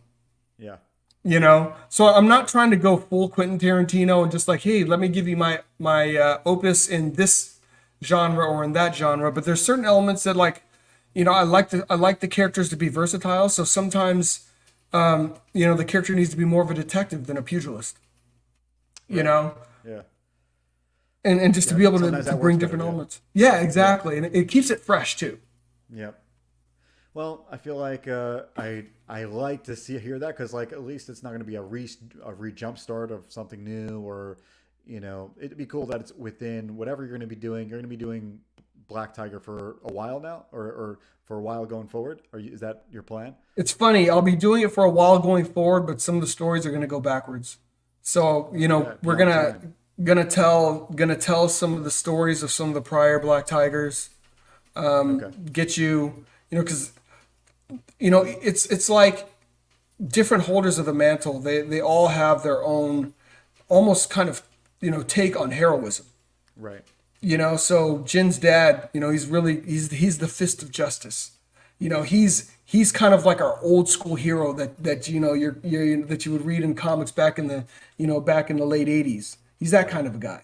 And plus, being able to go back and throw in some other elements, a little bit more old school Hong Yeah. Kong type black exploitation type stories. Okay. So just being able to tell different stories in different epochs, Yeah. and And open up the still world. be within Black Tiger. Yeah. Exactly. That's Exactly. awesome. That's really cool. Do you have any thoughts on like manga taking over? Do you have any like worries, or do you have any aims to maybe do a side supplemental that is in that style, or do you have any goals to like capture some of that audience and bring them over at all? At this point, I do not. Okay. But I love Western comics and I love manga. So Okay. so I consume both. Mhm. So kind of my thought process is, there's space for both. Right. I feel like kind of in the Western comic space, we're kind of the readers haven't disappeared. They've gone towards a manga because manga's been delivering more of some of the stories that people want. But I still think that a lot of folks like the Western aesthetic, Yeah. and and like you said, it is a very different type of storytelling. Hmm. I don't want to just do westernized looking books that are just manga. Yeah. You know, I mean, and I'm saying this as somebody that's been writing 6 issue story arcs. So, that's that so a little You understand? hypocritical here, a little Yeah. hypocritical here, but I'm looking to take advantage of some of the things that Western comics have taught us about how Hmm. how you can provide stories, how you can provide you know full beginning to end stories to Hmm. folks that they can jump on at any time and still feel like, you know what, man, I got issue 182, but Hmm. I didn't need to feel like, man, if I didn't read issues 18 all the way up to 181, I'm lost. And Hmm. honestly, I know I'll do it at some point, but that's one of the reasons why I really haven't kind of glommed on to reading like One Piece, because I feel like I'm way too behind. You know what I mean? Yeah. I'm just Yeah. like, there's just, like I went to my local comic book shop and he showed me all the stuff I would need to get. I was just like, oh, forget it. That's crazy, right? It's but now with the show being popular, it's gonna. I think they're gonna hit so many sales because it actually Oh, turned out to dude. be a good show. I hear. I didn't try it, but I'm actually gonna um, try the show, having never yeah, read any of the other I stuff. think I will as well. Let's do a watch party. How about that? That would be awesome. So just because so I just got a good idea, and I kind of feel like this is something that maybe, dude, we somebody needs to do this idea, and it might be me down the road. I just don't have the time. I'm doing so many projects.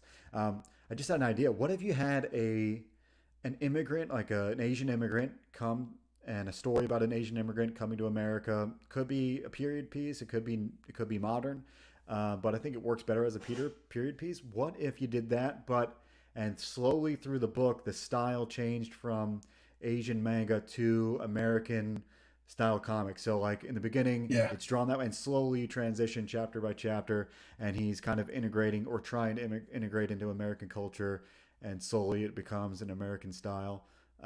That would be And interesting. I think that would be fun and that would be interesting. And it's actually something. So like, I know I said like, listen, my intention right now with Black Tiger is, as a Western creator to continue to provide those stories in the traditional format. But I have thought about, man, what if I did provide some of the old stories in more of a manga or manhwa, what a type of style, to represent. And like I said, these are just thoughts. I'm not saying that I'll be able to execute that well, Yeah, but I've thought about that as well. It's like, at the end of the day, we all want to create jumping on points for different for folks. sure. And And a for lot of some times folks, the number can work against you, like like volume one or whatever, or chapter 150 or whatever, like that manga does. So it can work against you, or to me, I can see it both ways, and yeah. it's like the best and worst part about numbering things because you're like now you want to start at one, but at Mhm. least you don't know where to not start. You know, But it's a so challenge too. So if you look at my books, like I have story arcs, but then it becomes confusing on what. So like I actually presented in the campaign what if you want to read the chronology of Black Tiger, this is how you read it. If you want to mhm. read the chronology of everything that's beyond time, this is how you read it. I intentionally didn't put any numbers because I knew I was going to tell stories beforehand. But Right, it's also it's somewhat confusing, right? Because you're just right, like, yeah, but it's a crutch or not a crutch, but like it can be confusing. Yeah, so you're like, where do I start? But I right, think I think um, I think Pete Sametti's doing a great job with that because he's doing the Dave Lapham thing. So it's like yeah, every issue is a complete story, but it's a different time period of King Cryptid. So it's almost doesn't matter where you jump in, right, yeah, you and know. and it But works for that character too because it's just like yeah, this kind of mystical type of thing, cryptid style. Um, yeah, Area's here, dude. Area Black, awesome. Aria, dude. It's good to see you, dude. Thank you for popping in here, saying hello to your two fantastic comic creators. I appreciate Appreciate you you, guys my so much, man. man. Yeah, Absolutely. dude. I'm looking forward to your fulfillment coming up. Yes, yes. That'd So I be mean, I know Tailless has been quite a ride. yeah, for You sure, know, dude. And I have I got a Chubb original coming to me too, so do you? it's gonna go back there somewhere, replacing something. Probably not Nice. replacing. Maybe it'll have to be another. That's my original art wall. Actually, that's not an original in the middle, so I will probably pull that off. There But you go. yeah, so dude, great points though. For me, I literally because I'm doing Star Circuit. This might be a good segue to talk about Star Circuit for a minute in between. Hmm. So Star Circuit is a cyberpunk, right? So I feel like in all the stories of cyberpunk, like sometimes it jumps times. Like I know Altered Carbon, it kind of jumps time because Mm-hmm. like the whole point of that story is like your consciousness is transferred between bodies and stuff. So Right. sometimes time can be messed with, and I think in those cases it would be interesting to not do a timeline straight ahead. But with mine at least, I've been just realizing my story is chronological, obviously, and I think should be read that way. And Yeah. even numbering them. So the book that's coming up now for me, I might as well just share my screen and while I talk. That makes it Absolutely. So we can easier. see it. Um, Aside from this, as I talk about Star Circuit, I have a new website I just made, and it's a revamped version of my website. So, Veravia Studios is the Nice. hub. That's my um, company here, and so Star That's Circuit awesome. is essentially my first IP, and definitely won't be the last. But let's get through this first one first. How about that? So Star Circuit is in chapters, and I have it numbered. This is the segue. I have it numbered going up to 8 probably, and Okay. so every time I bring up just saying chapter 1, chapter 2, people have either adverse reactions to just the number or not having a title. You know what I mean? Along with it, you know what I mean? That sort of thing. Mm. Some people like it, like what you're doing, like having a subtitle. So I might do both. Right now, I'm advertising and putting out there the coming soon page for chapter 2, which down here I went too far, but first I give a nice pitch, which I'll give in a little bit because I just wrote that. But you can sign up for chapter 2, and chapter 2, I'm gonna come up with a subtitle because so many people have been saying, "Man, it sounds boring to just call it each chapter Star Circuit chapter 1, 2, 3, and on and so on." Mm. Okay. But I guess to me that's just taste. But I think coming up with might be fun for me to come up with a new,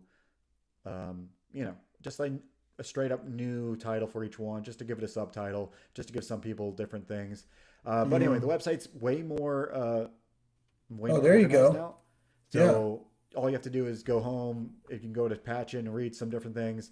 You can read the preview. I haven't put up a preview ever, so this is the first time you can go in here without reading anything or buying anything. You can read the first whatever, how many pages, 10 pages of the book, and it's That's fun to do it cool. that way. Yeah, um, but go check out this website. It's Veravia Looks Studios, good. or you can go to starcircuitcomic.com.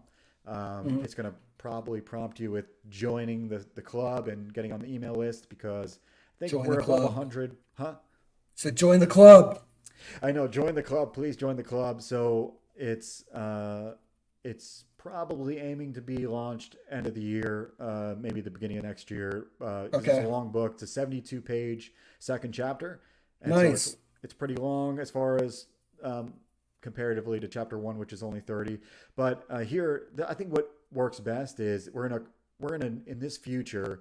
Androids are now the most competent things ever. They are now also the best racers. They handle all the labor in society, and humans can't compete at all. So much so that like every time we try entering this big race called the Star Circuit, where androids are the best, that nobody can compete, and people just die or get injured, and Mm. it's not good for human.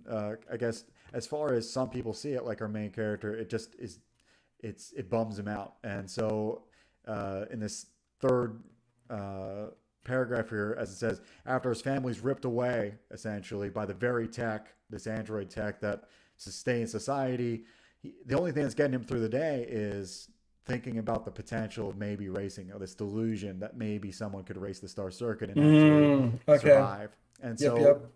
only after a racing legend kind of cybernetically links with his mind do they kind of start figuring it out, and he starts seeing the possibilities actually take shape. But that's pretty much the new pitch. You can go read the pitch for yourself. Go to the website. There's other things Yeah. here. There's other layers in it. I mean, I have Yeah, issue one, and there's a lot more other stuff, but I'm not going to give any spoilers for folks. But so I mean, there's a lot more going on underneath the surface as well, which I know for sure. reveal. I think that's the best compliment I've got is something like that, where people always say like, "You answer a lot of questions, but you also give a Yep. lot of new questions by the end of the book. And you're like, now I've got all these new questions that I need answered.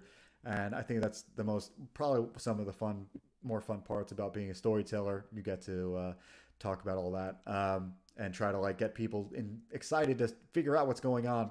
Oh, and here's a new little section for characters. This is something I like seeing on a website. I Mm, stole the idea, I think, from Marini because she had a character page. I was like, man, I'm doing this. So I just like little fun things. Like I like giving one little piece of information. Like Atlas, he's kind of nice. a narcissist, so like he likes parties and himself, uh, which to me is hilarious. But anyway, you can go through them all. Like at the very bottom, I got the new kind of lieutenant villain for chapter 2. It's an android that kind of got his own squad of androids to track down Atlas. He's kind of putting out a signal out there, and that's the premise of chapter 2. That these androids have now locked on a single signal, and the villain is kind of using these androids to get what needs to pretty much the technology that this little mystery of technology that he's created by syncing with something new is kind of drawing the villain. And yeah, so it's a fun story. It's going to be great. So much art, so much fun in writing. You guys should go to the website, or you can go to Indiegogo. Look up Star Circuit Indiegogo, and it'll pop up there as well. It's also in the description. So Absolutely. That's dope. great little segue for Star Circuit. Never get to, dude. I never talk about it enough because I don't know. I'm weird like that. I forget to market as much as create. But yeah, thanks, Area. Yeah, that's Appreciate it. awesome. So yeah, and I appreciate you reading the book. Not everybody. I don't get, as it goes. Sometimes you don't you forget that people are actually reading it. Yeah, Like you yeah. make it, and then some people you don't hear back from, or that's just generally how it goes. Most people don't respond or don't give feedback. They like Hmm. reading it, and it's not on the readers to like get back to you. Right. It's something you forget as a creator. Like just keep working, and sometimes you actually have That's to right. ask to get the review or get the what you think about it. That's right. How's it been for you? Do you have people coming to you with reviews, or have you mailed out copies to people to get reviews? Have you done any of that? I haven't, and probably to my own disadvantage, I haven't done any of that. I mean, you know, a couple of I have folks like plans to. Eric, Yeah. like Eric, he did a review on his own volition, which is awesome. Um, but I haven't. I mean, I've focused a lot on the production side, but you and I both know it's like when you're in an indie like this, you're doing everything. You gotta get, you're working to get eyeballs. You're working to retain eyeballs. So that's actually something that I probably should and probably need to do Hmm. is uh, is get the book out there to folks that can review, and then if they Yeah. like it, they can inspire other folks to come see. For sure, and I think it's definitely advantageous. I have a few ideas like that. There's a few other like paid marketing things to do, but one of the simpler things you can do is probably mail it out. I'm planning to do the same, mail out some of the copies that I have left um, when I launch the new stuff, and then Yeah. and yeah, getting little reviews, even if it's a bad review or even if it's just a preview review, like here's this. Do you mind talking about it? Check it out. Here's it. Give it to them free. That helps. Hmm. Yeah, yeah, it's all part of this kind of ecosystem that we have, you know. Yeah, but yeah, sometimes it takes a little bit more proactive approach, like or not necessarily proactive, more like outside the box of Hmm. things. People like getting things mailed to them and reading physical Absolutely. things. So Absolutely. sometimes getting out of the digital sphere of just going on a promo show, going on this, and then Yeah. talking about it on Yeah. Twitter. Sometimes you got to break out of it. I hear the best thing you can do is go to physical, shows as much as possible, and get your booth or whatever. Is that Uh, is that part of your plan on a going forward basis? I think so. I think the few things I'm going to do. Here's my little secret to success, because my goal is to hit 40K on my campaign coming up. That's what I want to do. I don't know if You it's can do that. possible. I didn't think I was going to hit what I did last time. You never know what'll happen this time. But to do that, I think I'm going to be advertising on like podcasts. Like a lot of podcasts just offer $50 to $100 like just sponsorships. You know what I mean? On Patreon or That's a whatever. good idea. That's a good And then idea. your name gets popped up on their podcast. So it Yeah. costs a little money, but that's something you can do. I plan to do that, and then I plan to do a little bit of forum work, getting on a couple discords. But besides that, mailing out to the people, I said I would do it with my first book, but I didn't. And with the new chapter coming, I think mailing out to people and just asking for Mm, reviews. Um, Dude, I feel like I'm learning from. I have this kid. I don't know if you've seen his work. His name's Josh. He's got a new book called Amarok. Um, yeah. he did work for a few different people. He's just starting out. He's only 18, and he's Okay. been struggling. Not struggling, just like any other amateur artist in the very beginning. The struggle to where he is at this point probably is a lot of work, and he's grown a lot. Anyway, he was a watcher of my stream years ago, and now he's like way good. Like in a lot of ways, his art's better than my art. His line quality is great. Anyway, the point is, he's got a new book. He's real young, and he's really good at networking himself. Like way better than us. Um, like Yeah. I'm learning so much from this little kid. You know what I mean? That's amazing. I probably need to follow him and see Yeah, what he's follow doing. him. He tags the right people at the right time with the right words. I don't know how you, and he's just, That's an I feel, art. That's an yeah, art in and of itself. That's an art that I have not mastered. for sure. And there's so many people. It's the most disappointing thing, and I keep telling myself the most disappointing thing is to make something awesome and then have nobody there to read it. Um, and I Yeah. think like people like the guy who's making Octopus Cowboy. I don't know if you've seen that. Yeah, Um, yeah. Jason. His book is so good, and his trailer for chapter 2 is so good. Volume 2 looks so good, Yeah. and it's barely got exposure. I'm like, he is the best example of what I don't want to happen, essentially for anybody, for any Yeah. creator. Yeah. I don't want that to be the case where you're just barely getting funded, and you're just barely getting enough people to see. I feel like quality books like your book and his book and other books that are just like good quality. It's a good read. Been doing it for a while. You can tell he's pro. You can tell these people are pro. The worst case scenario is nobody's reading it, or it's just not getting Yeah. enough exposure.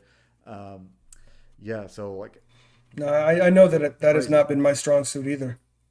I don't You think it's a know. lot of it's not my strong suit at all either. That's why I'm pointing it out there. I'm poking you. I'm poking me. I'm poking anybody Yeah. who that's the secondary. To a lot of people, and may make sense. It's not the creative part. It's the marketing part that's hard. Um, Mm-hmm. but yeah, I want everybody to do great because the rising tide kind of thing. We want it to lift Absolutely. everybody up. And that's the Uh, truth. for sure. So, and you the one that came to me, and we did an email kind of combo thing for a little bit. Yeah. We come out, and things like that is what needs to happen. It And helped like a too. At least. yeah, it was great, and I think other people.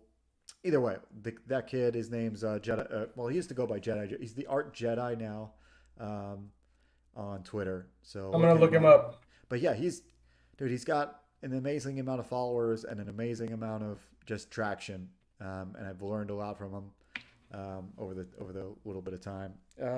My last few things that I've written down that I want to talk about are so we talked about manga, and I feel like pulling from that market's a good idea too, Yes. if you're able to somehow. I might get a manga style cover. That's one of the ways I might Mm. do it because my book is kind of half Japanimation anyway. Yes. You've So I got that might nice get, aesthetic. yeah, I might get a specific Japanese artist to do a cover. I think that's the best thing I could do to get some sort of traction that way. I got to figure out Hmm. who to go with. Anyway, that's one of my other plans to promote. But um, That's actually pretty in smart. general, is there any? What's the book that's most inspiring to you these days in the indie space? Like one that you're looking to that like they're doing just about everything right that you want to be doing. I guess including marketing, but mostly storytelling. You know, I guess from well, I'll start with marketing. I think you know, Rini has done a phenomenal job marketing her book. I remember when she first hopped on the scene, Yeah, and she was just trying to get some eyes on her property, and yep, she's really built She's built a brand for herself and for her property, and that woman doesn't sleep though. Yeah, hard That work. woman, that woman doesn't sleep. Yeah, So I mean, it wasn't. That's not something that happened by accident. that's for sure. That's for sure. She's exceptionally talented, but just like you were saying before, there are a lot of exceptionally talented, good-looking books that are not getting traction. It's crazy how many there are. There's like a flusteringly large amount of them. Yeah, Yes, and they are good-looking books. yeah. I mean, You I'm know, sure there's a lot of bad looking books too, but like there's a lot good looking ones that you're like, man, I don't even know how they are not at 50K right now. Like you're like, how is this not possible? yeah. You know, yeah. So I I mean, agree. I agree with Rini, the choice there. yeah. So I think she's doing a phenomenal job. Um, I'm For just trying sure. to think. I'm trying to think. I've enjoyed. There's a lot of good storytelling. Yeah. I feel like the projects in the last year and a half. I feel like the stories have gotten so much better. I Yeah. think at first people were just working to get their books out. Right. Yeah. But I feel like people have really honed in on the craft of For telling a sure. story, I of think understanding how sequential art works and how to write, in the comic book absolutely. space. I think you're right about another like now that just because you brought up Rini, but I think that she's one of the people um like and it's the little things sometimes, but I think she's one of the IPs and people that like put the attention in the detail and people are like, "Oh, I need to level up this." Like Mm-hmm. I'm not going full out. I didn't make a language from it. I don't need to make a language, but at least I need to really care about these background characters or really care about um, making the climax actually land well or Right. uh, so yeah, I understand what you're saying like with that aspect of it at least. I think the more there's people out there doing their crazy best, like not just they're good, they're Yeah. awesome, in their own way. No, like undeniably good. The more people are like that out there, I think the more it's going to level up everybody. I think that's why what you're seeing, like it's different than like EVS or whoever else, like the big names in Comicsgate or wherever. The pros out there. It's different. Who cares if Graham Nolan is doing the same thing he's done for 20 years? Like Yeah. he's doing great work, just like he's done great But work he his all whole but he's been career. doing great. He's been great. He's been doing great work for decades. Right, that's the point. It's like You what we know. need is like the fresh blood to really. I think that's what happened. The fresh blood is like latching on to the goodness. Yeah. What Arvid is doing over there. I can't wait for what he puts out. Same thing with Jeremy putting out Beckoned. And there's just Oh like books yeah. that are like they're putting way more effort than most people um, do. I feel like, and I think your book is in part and parcel with that like grouping where you can notice like, man, whatever you and Rod are doing over there is standing out. And now I it's just spreading the appreciate that. word. Yeah, Yeah, yeah, and that's part of the play. It's doing a better job of spreading the word, and continuing to up our craft.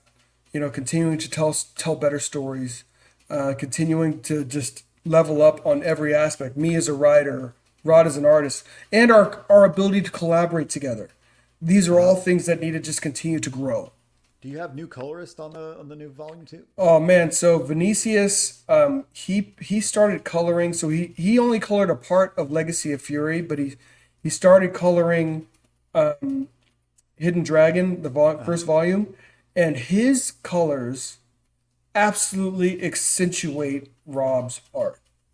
I mean, the Yeah, way. is there a good example of a page that Sure, if you scroll down, I mean, I think that's a good page. I mean, it's funny. You can keep scrolling because this is okay? some of the. I That's a think good colors stop page. here. No. Yeah, you can stop. No, colors keep going. So I mean, okay, so just stop right here. Okay. Just Yeah. stop. Just stop on that page. And I mean, it's just like when you look at the textures, you look at the skin tone, you Yeah. look at the I dig it. shading. I mean, the line work is already amazing. But then when you look at the characters, you're just like, oh my goodness, these colors Yeah. are spectacular. For sure, I noticed some of them too, like these little the bounce lighting and whatnot on a lot of this stuff. when I Mm-hmm. noticed, I was like, man, in the trailer, which we'll play before we roll out, I was like, man, some of the colors in this trailer are really freaking good. Um, Especially, yeah, just like these subtle bounce lights on the face. You're like, he could have just did this really harsh shadow, and it's probably how I would have colored it. But he's going into the extra level of lighting that you don't necessarily have to do, but is in here. But it just makes it that much more delectable when he does, and he does Yeah, that. He does that. So I it's mean, really just awesome. in terms of the team, I mean, I know that you get your rhythm, and I really feel like the team has gotten the rhythm not just of the property but with each other. Okay, yeah, I can see it. It's like you're in that flow of just bouncing things off of each other. Yeah, Yeah, yeah, absolutely. yeah, and Rod's really good at action. I think like he's just getting better and better at it. Um, I guess that's one of the reasons why you use him is because like he gets the action. Well, yeah, and you know the flow of the pages. I mean, he's very much kind of like one of those. You know, he's kind of like an Eisner study. You know, it's like Right. he really strives to drive the eyeballs of the reader. Oh You yeah. know, What's up, Big? What's going on? Thanks for coming around. Total excellence, of course. appreciate that, man. And that to me, that's I'm enjoying the journey. You know, so if you pick up Legacy of Fury, you're gonna have a great book and you're gonna enjoy it. Then as you keep moving throughout the story, you see, man, you know, the production is getting tighter, the line quality is getting better, the art is getting better. And you know, because someone asked me, "Oh, does that make you want to go back and rework?" Actually, it doesn't. I personally, as a comic book fan, Hmm. I've always enjoyed watching teams on book find their stride. You know, Yeah, it's almost they get a like certain number of issues in, and all of a sudden you're like, okay, they got it. Yahtzee, now they got it. yeah, dude. I feel like when you see that happen, it's almost like what I wanted to do with like the Asian immigrant coming to America and the style changes. It's almost like the level of art quality progressing along with the characters. You're like, Mm-hmm. it's like this hero. It's like this the power fantasy, but in art, Yeah, which is crazy. It's pretty funny. actually, you know, you're leveling. They're leveling up. You know, we're leveling up, and it's Yeah, fun. everyone's lovely. Yeah, dude, some great stuff. Is this the same colorist or no? From the first This book? is, This is the this same is. colorist. Okay. So he colored volumes 1 and volume 2, and he colored part of Legacy of Fury. Okay. Cool. And it's one of those things where it's like we found the team. You know, Yeah, we got the pieces. dude. Very. I mean, the stuff is just. It feels good. And the best part about Rod is like a person like Rod. There's a lot of people out there that do action like this and like like he's like cohesive and like good storytelling action wise, but they don't do a lot of I guess backgrounds well or like they don't ground Hmm. it very well. But Rod is like does not shy away. Not at Um, all. it's great, and I think that's one of my biggest gripes with anybody's work when they make awesome.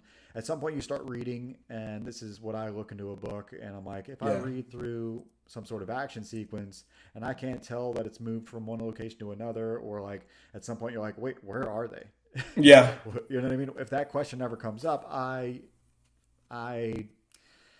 generally not buy the book or I don't read further because I'm like, okay, without the without the guarantee or it's part of a book that it's the part of the storytelling that I really like. It's like that's the whole Absolutely. point. Yeah. Um, Absolutely. and that's I think it's one of the issues with manga. Like the reason why they were able to put out so much work, if they don't have a good background artist, then it just falls apart because over time you're you're over just watching these faces and hands move in these panels, and you're like, okay, I've just lost the whole sense of setting and the rest of it. And it takes you out of the book, at least for me.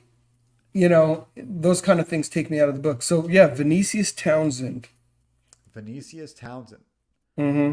All He right, these colors are is phenomenal. Yeah, check it out, Ictus. Yeah. he is a phenom. and I'm expecting to see him get a lot more work. He actually is doing some work for like I want to say Dynamite. Okay, cool. He's doing some work for them.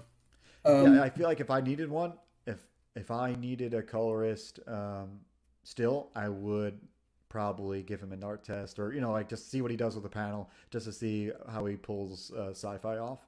But yeah, yeah, definitely, I this rendering is nuts, really cool. Um, but yeah, I'm stoked for. I'm definitely going to get this book. How long are you going to keep it up for the full time past I'm gonna keep it 60? up. I'm gonna keep it up for the full time. Okay, You know. sweet. Oh yeah, you're only in the first 30 days though, right? Yeah, yeah, yeah. Just in my first 30. Sweet, Um, sweet. I'm dude, with the writer's strike, I don't know if it affects you with your side jobs or whatever, but for me, I do storyboards and stuff, so I've gotten very few jobs. So the funds are tight right now, but yeah. when they start kicking in, I will be. That's why I'm asking. That way I can No, kind of yeah, no. plan. One of my other good friends, he's a storyboard artist, and he's actually started to get some work. But he was doing a lot of commercials and TV, so like that dried up, Yeah, tremendously. yeah. That's what I don't do anything besides commercials because the other stuff are usually in studio or it's harder to get.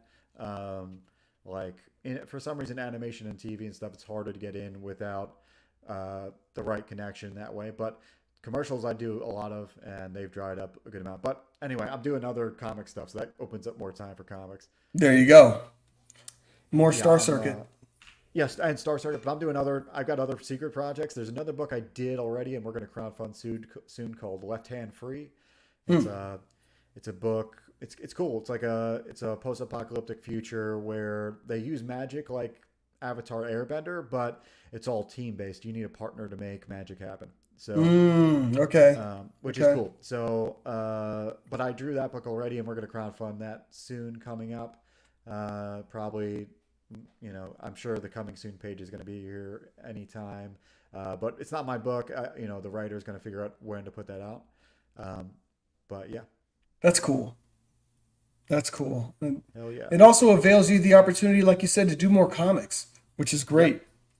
I also have another secret project too that looks like it's going to be fun, and but yeah, I can't wait to talk about the secret stuff that I can't talk about, obviously. I know. But either way, it's not paying yet, so I'm gonna definitely fund. I definitely want this thing funded, so I'm gonna be pushing hard to like get as many backers as possible for you. Man, I appreciate that. And yeah, and count me in too, obviously. Is this a black and white edition? This first perk? No, so I probably need to change the featured. So when it first Okay. launched, the cover had not been colored yet Okay. at the So it point is. when I It's right here. launched. Nice, nice. So that is what you will get. You will get that. And Archiceta one. His name Uh-huh. he goes. His name's Charles. He goes by Archiceta. He's another colorist. That is going to be getting a lot of work. He's phenomenal. He actually did the colors for the cover for Volume One. That Rod did the line artwork with the big dragon with Yeah, like it's at kind the of the bottom, right? that Yeah. one. Yeah. So This one, right right? there, that one. So he colored Nice. that one, and Very, yeah, I mean, he's that's like painterly. It's up there. absolutely. And then he did the colors for the Rini cover, and the Rini cover already had amazing line work, but man, the Yep. colors. Woo! It adds a next level to it. But yeah, that's guys. If you I want, mean, the it's rim probably a good one to lighting. go The I with. mean, it's Yeah, like woo. for sure. I like this cover too. It'd probably be the one I'd get just because one, Rini, like you said, Rini's put a lot of work into making her name a name, and so having her name on a cover is nice. I think she doesn't do a lot of those. So, did you have trouble getting her to do the project? And she's She's awesome. I busy. mean, she was so busy, and I just let her know my real desire for her to do it, and I gave her an extended timeline to do it. I'm telling you, that woman does not sleep. Yeah, I bet. I always see her on streams all the time. Yeah, It's dude, it's crazy. And she's really talented too, and she's been at it for a long time. But yeah, I get inspired by her. But yeah, I plan to go on her show or just hang around for a while and see. Dude, she's a fun personality too. So Yes, she is. Absolutely. um, so yeah, I think, dude, this conversation I think is exactly what I wanted. We covered at least the list that I wrote down. I think there's a Nice. ton more to talk about. I guarantee there's a ton more. Um, I put this little kind of this little, we'll call it clickbaity title. I made this clickbaity title. So pretty much the title for this video is like, what's the easiest, most guaranteed way to uh, make a hit comic? So, and Hmm. it's just so it's not clickbait. What's your answer to that? There's no easy way. Okay. Because I mean, at the end of the day, whether you're looking at someone like Joe or Rini, I mean, we've all taken, and you're going to take your lumps, but we've all taken a lot of time to continue to grow in our craft. Um, with that said, that's not meant to dissuade anybody. I mean, Hmm. the only way you're going to do it is to do it. And you need to learn. The thing is, there's resources just like Joe, just like Rini, and like I try to be. You don't have to learn everything by the hard way. But I guarantee you there will be things that you do as you create. You'll come back and you'll say like, man, I would have done that differently. I definitely I can give you a show full of those stories. You Yeah. know, but I think we're in a different we're in a different just epoch right now as compared to when I first started writing. The amount of resources that are available, and in this community, people are so willing to share. I mean, even you and I talked about different things that I need to be implementing, marketing things. I mean, these are I have not cracked the code by any stretch of the imagination yet, people. Yeah. You know, I mean, it's like the And that's why it was almost like a reverse psychology type of question. It's almost like I'm trying to help everyone, including me. It's really like, if you had the answer, I'd want to know. But at the yeah, same time, it's a hard question to answer because I don't think there is an answer.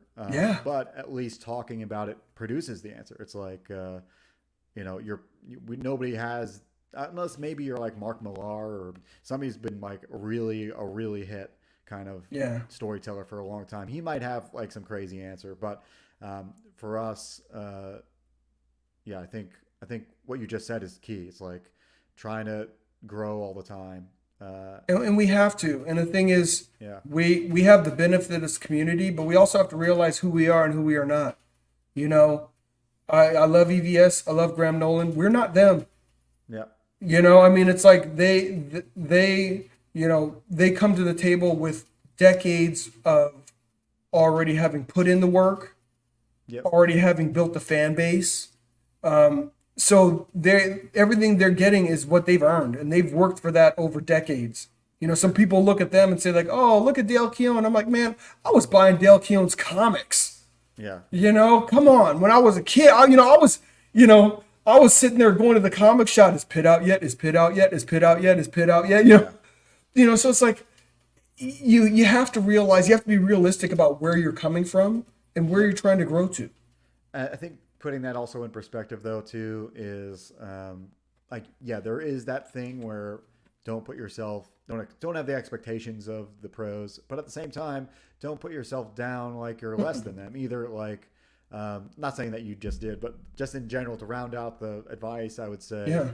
you need to have both things in mind. I think that's how a lot of life works, is having contradictory ideas in mind, where yeah, you don't have the name, you don't expect to have the crazy appeal or fan base that's already built like these guys.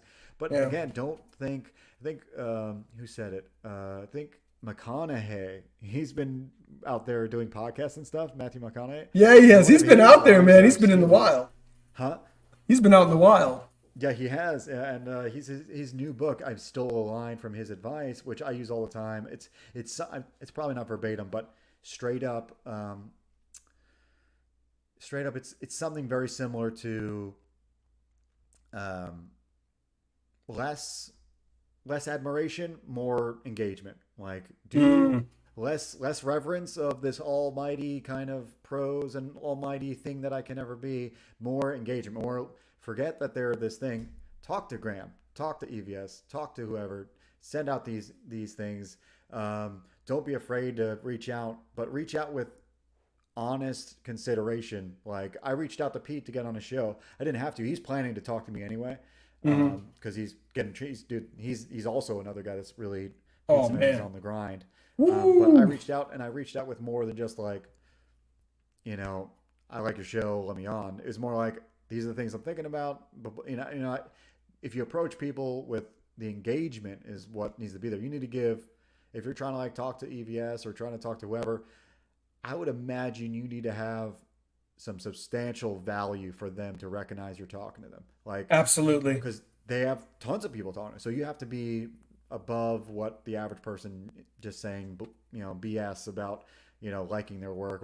You need to come up with like, yo, dude, either you did this awesome fan art or whatever, or you wrote up this cool synopsis or like made a fan website for them or whatever you did, you know, something like that goes a long way for somebody helping you out. And sometimes that's what it takes to like, and I think that's what McConaughey means, like less being afraid of that whole thing of like they're beyond me. Right. So, like you That's good said, advice. yeah, I think We're, that's my counter, not counter, but like the rounding off of that. Revere them and don't have their expectations, but at the same time try to engage. I think is a good Absolutely. way And to go. keep growing because it doesn't mean that is not, that's not attainable. It doesn't mean Yeah. it's not attainable. It just means you got to carve your own path. Look at this. That is true. You're definitely Thank aren't you. an Thank you, EVS. You Eric. fulfill bucks, and Thank you, that's my the brother. thing, dude. Thank Well, you, that's brother. arguably we're talking about this balance of creation versus marketing. Yeah. He's missing something. Obviously, he doesn't have that balanced. Otherwise, you wouldn't get comments like that. Yeah. And so, but everybody's got their own thing, and he's obviously got his own plan, and marketing works. And dude, if I was making a lot of money on super chats and tons of these other things, it would also distract me from creating. It would be like, dude, I like doing this thing, but I also like doing this other thing, and they both make money. So it would be a distraction. Yeah. Yeah. No, it's real. He's got different considerations. Yeah, Who knows? I You may watched a be there. couple. You may be there one day where you got to figure out, hey, how much time am I going to spend, creating versus how much time am I going to spend, on my shows. Right. But yeah, there's a balance there. Speaking of videos, Yeah, you have a YouTube channel. I know that. But are you I do. really, have you been pushing it or do you want me to So direct you yeah, there? so I've started. Adam Lawson and we started doing a show called that's Rad. We're a little bit of a Say that hiatus again. You right now. broke up It's a called second. That's Rad. That's rad. Okay. So it's basically just things that we think are rad. Yeah. So we talk about old school mainstream stuff. We talk about indie stuff, even current books. Whatever it is. The whole focus are comics that have impacted us that we think are awesome. We're on a Yeah. slight hiatus right now because he just Okay. had his second kid, Ooh, but we'll be congratulations to picking up. you.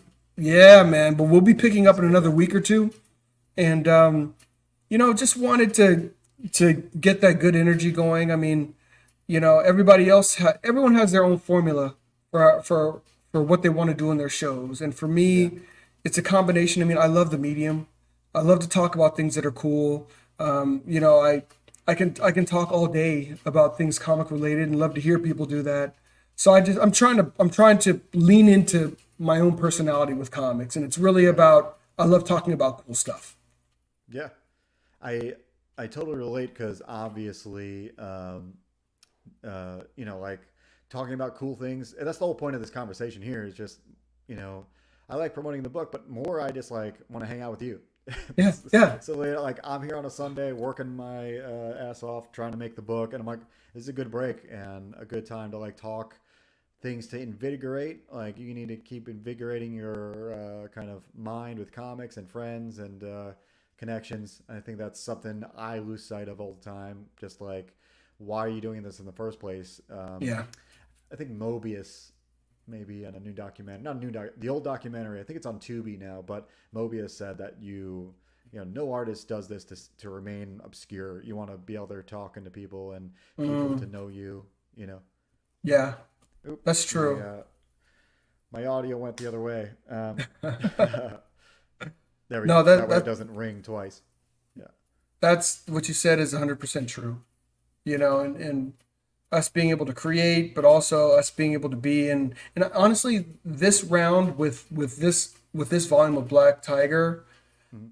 I've I told my wife, I said, of course I want to try and maximize the backers to the book. I said, but I said the shows I've been going on, I said, I have not enjoyed myself any more than I have this go around. I said, I feel like, I'm getting together with folks that it's like friends within the industry, and we are talking about the things that really matter to us. It's like people can read. They can read the page to the Yeah, to the campaign, for but sure. us being able to talk about things that are really pertinent and germane to us as creators and consumers of content. Yep. I love that. For sure. I think that's what everybody wants to see in a show. I not that it's boring to just talk about the sometimes that when on the launch day that's I think that's due. Like you need to go through the page, each each word read or perks Hmm. gone through and all the rest. That's cool. But I think more than anything, like the creator is something that sells the book, and I think that's a lot of things that like we're talking about the marketing to trying Yeah. to get like the book sold. I think what the pros and what the people like Rini and other people that have a bit larger following understand, and I'm starting to understand is that it's really just a persona. Like there's a reason why like some like musical artists dress a certain way or put on costumes or why certain guys like think Shane Davis and whoever else just like Yeah. dresses up all the time. There's a reason because it's all about just entertainment Yeah. and being the artist. Like you're not when you're marketing, you're not marketing the book. You're kind of marketing yourself. It's like Yeah. you're literally just marketing the fun that you are and the conversations you have and the things you're into, and that's it. And that's it. But yeah, guys, we're gonna probably end the conversation here in a little bit. But like, if you're watching this, like the video before you head out. Definitely leave us a comment. Leave me a comment about other questions you want me to ask. Like future guests because this will be cool. I switched up the logo in the upper right because I realized I didn't have it in the right position. So, but it is called not the Good Joe Show. It'll be good company in the future. But either way, good. It's been great company Man, to hang with you. I have appreciated this, man. This has been a lot of fun, brother. We're gonna, dude. I know I did. I want to do so many more of these. Just like you're the perfect first guest because like we already had some rapport, but I didn't know a ton about you, so it's like this Yeah. great middle ground. Like I don't need an icebreaker, but there's so much I don't know, um, and had a great time. Totally enjoyed chilling. I'm gonna bring up your page one more time. We're gonna play the trailer before we head out for this Appreciate it, thing. man. No, this has been great. Yeah. Yeah, get to Yeah. talk Do you have about all the any? stuff Do that you we have, love. Yeah, I know. Do you have any final thoughts? Where they can find you? People can Yeah, find you find me online. at Beyond Time INC. You can find me there on Twitter, on Insta, and on YouTube. You can also connect to my website, beyondtimecomics.com. I'm really using that more and more like just a complete landing page, so it'll take you kind of everywhere you need to go that's Beyond Time related. And I appreciate your support. Dude, it's more than support. I count you as a friend, friend in the industry, friend, and Thank you, I'm my sure man. dude, Ditto. just from this conversation alone, I could say we could hang out and chill. And next time, Absolutely. are you East Coast? You New York still, or I'm in Texas. I'm in Houston. were you in New York before at some point, or I no? was in California before.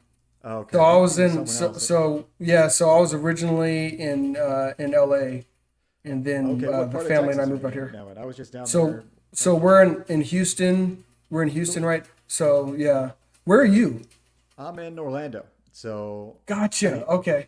anytime they do like the Tampa thing they just did, I went there and met everybody. I met Rini and met See, that's so cool. Bancroft, and it was cool. Just so happened they did Tampa, and I was like, all right, cool. Um, so I got to meet a lot of the folks, but I'm sure they'll be doing other places. And but I next know time you're they're in I think they're Orlando, trying to go I think they're trying to go to Vegas next. that's right, I don't that's know. right. I don't know if that's in the cards for me, but if it Yeah, me neither. is, if it is, it is. If not, I just like telling people I'm in Orlando because if you're around, one, I know things that are cool to do here if you're here, Yeah. and two, we just meet up and talk comics. Uh, Absolutely. but yeah, so frickin' Black Tiger, Hidden Dragon, everyone. Any of you out there who have not seen this sweet kung fu book, it's full of there's a lot of that's why I brought up She. There's a lot of detective type of vibes here, like very kung fu movie style stuff. What more than that is other like superpowered, supernatural type of elements too. But great story from what I've read so far, and Volume 2 looks to be awesome as well. I'm going to bring up the page, and we'll actually get out of here and enjoy the rest of your time. Where is my page? Here it is. All right, so I'm going to play the trailer. Thanks for showing up and talking with me, John. It was awesome. Thanks, brother. Appreciate you. And thanks for everybody in chat who's popped in. Guapo, Ictus, and Aria. Really appreciate coming in. I know it's not a usual thing we do on Sundays, but we will make it a more regular thing, talking to more people on the stream and just hanging out. But yeah, let's watch this awesome trailer. Audio's ready to roll, so have a good time, everyone. Have a great rest of your weekend. Yep, there we go.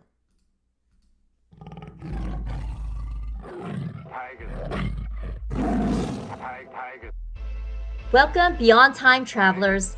We're excited to bring you the final 88-page chapter in the Black Tiger Hidden Dragon story arc, where the rubber meets the road as Assistant Defense Attorney Jen Fong must balance her career and personal life with her blossoming power and responsibilities as Black Tiger.